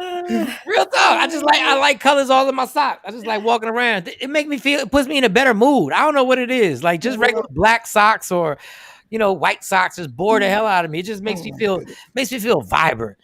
Good word. That's a good word. I'm with you. Do what makes you feel good, people. I like that. Exactly. Just don't do any opioids or oxycodone or oxycontin, and don't do any type of on top of the weed, on top of the vape. Yeah, and then don't mix it with your little weed pen. Like just one thing at a time. Yeah, don't smoke on an empty stomach. Don't do that. Don't smoke. I wish I was a good. I always regret when it comes to weed smoking. I'm just not a good social weed smoker. I can smoke weed in my house and around a few people. I just can't go outside. I don't know what it is I just overly think everything, and then it winds up not being any fun. Like I can do it in the house and watch CNN and like watch Don Lemon and be like, yo, he's really gay, like for real. Like if you get high ever to watch Don Lemon, there'll be certain things Don Lemon does that you'll be like, yo. Gay. How did I not notice that? There were for years I didn't even know Don Lemon was gay, and I don't give a damn. I still watch Don Lemon. I don't care that he's gay. But there be some days if you ever watch. I love Don Lemon. I watched one episode New Year's Eve. I thought he was gonna get fired. Don Lemon did a New Year's Eve broadcast from New Orleans, and he was at a bar. And when I tell you, this man went off the hinges and was like. First, he was doing shots, and then he was walking on the bar, and then he turned into a whole nother. He turned into Donna out of nowhere. He went what? He went straight into Donna, and I was like, somebody, I said, stop him. I was so scared he was gonna get in trouble. I was like, yo, he's gonna get in trouble. Because that's the best type of drunk when somebody sees you going too far and you're like, oh, it's over. There's no bringing him back. No, there's no bringing me back, homie. There's no bringing me back. Everybody just hang on till tomorrow. Oh, my God. All right, you got another story? Well, speaking of Atlanta, just for everybody to clear it up, Bootsy did not get shot. I repeat, Bootsy is fine. Bootsy badass. He ain't this time. This time. I was so nervous. Thanks, Mo. This time. For all the Bootsy fans out there, let me quell all the rumors. He did not get shot. However, on his video set, one person did get shot and he died. It was a dispute between him and another guy. And so shots rang out. By the time the police got there, everybody was running, like 100 people on set. But Bootsy did not get hurt because those rumors were circulating. At one point, they thought it was Bootsy. They got shot. The guy was actually pronounced dead at the hospital. And so the other guy turned himself in yesterday. So let's see how this is going to work out. Don't you, when you do a story, when they do stories like that, I always feel bad for the other person where everybody calm down. Bootsy's fine. Right. It's the worst when you the other person. Right. Everybody. Breaking news. Everybody take a deep breath and exhale. Bootsy is fine. Oh, he made it, y'all. He's good. Now, the other dude got shot 15 times. He's not going to make it. Right. Don't nobody talk about giving him his flowers. Don't nobody say nothing. They just like, Bootsy's good. I always say that, too, for, like, the other family. So when you're hearing this and you're the family of the victim, like, it's kind of like what happened with Kobe and the other families was like, well, we matter, too. Hey, Kobe passed away, his family, but, the other people who were on the plane, too, were grieving for them, too. So in the same, situation, when it involves a star or somebody who, has all of this of popularity, and it's like, well, a life is a life.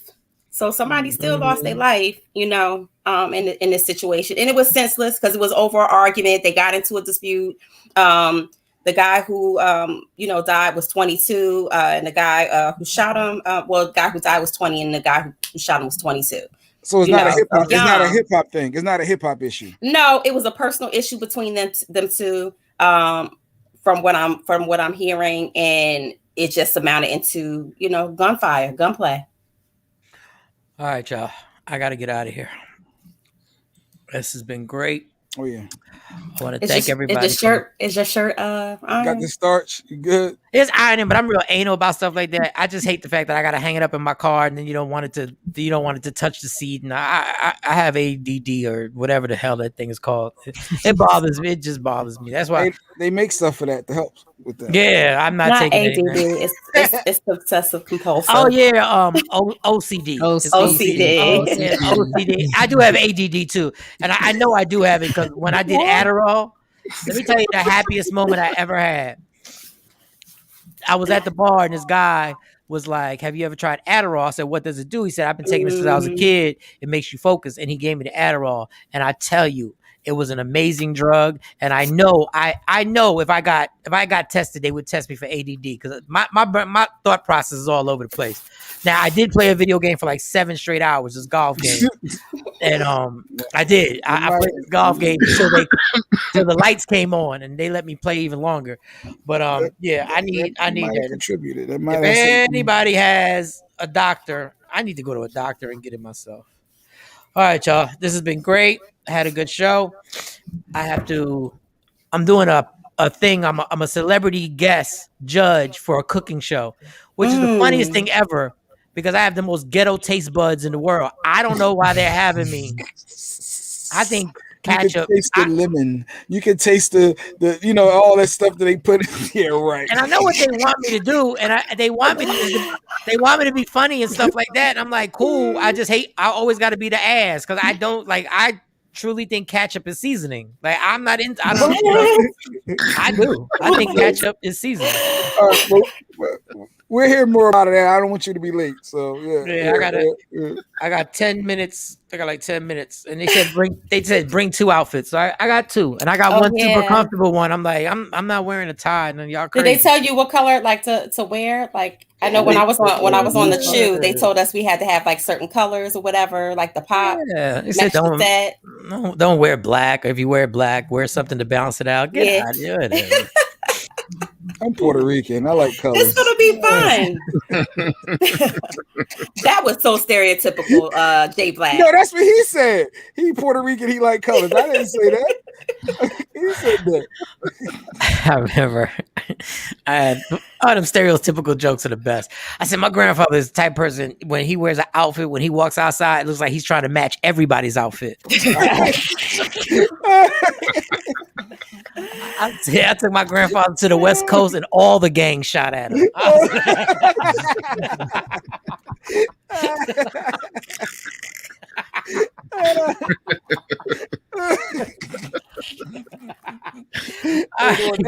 On that note, check us out tomorrow. Don't forget June 17th, the Arlington Improv. Speaking of jokes, June 17th, Arlington Improv. Get them tickets 817-635-5555.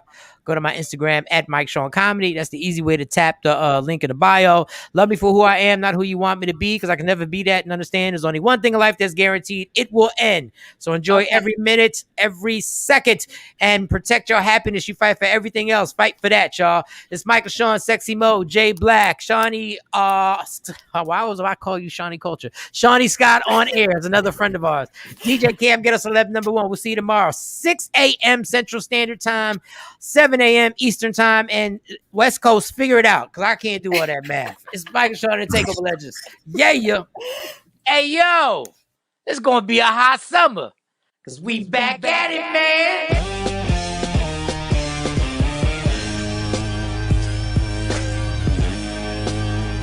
It all goes down June 17th, the Arlington Improv, hosted by me, Michael Shawn. Who the else you thought was gonna host it? It's my show, man, and star Rudy Rush, CJ Starr, your TikTok celebrity, my girl Lustrous Barbie, and the comedian Q, who just got married. Congratulations, homie. Now get your tickets, 817-635-5555, or hit up improvtx.com/ is that a backslash? I think it's a backslash.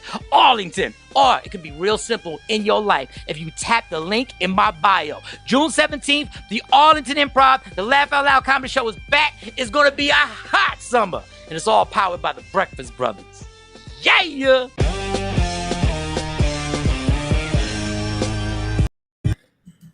Michael Shawn and the TakeOver Legends, where nothing's off limits. Free Agent Radio.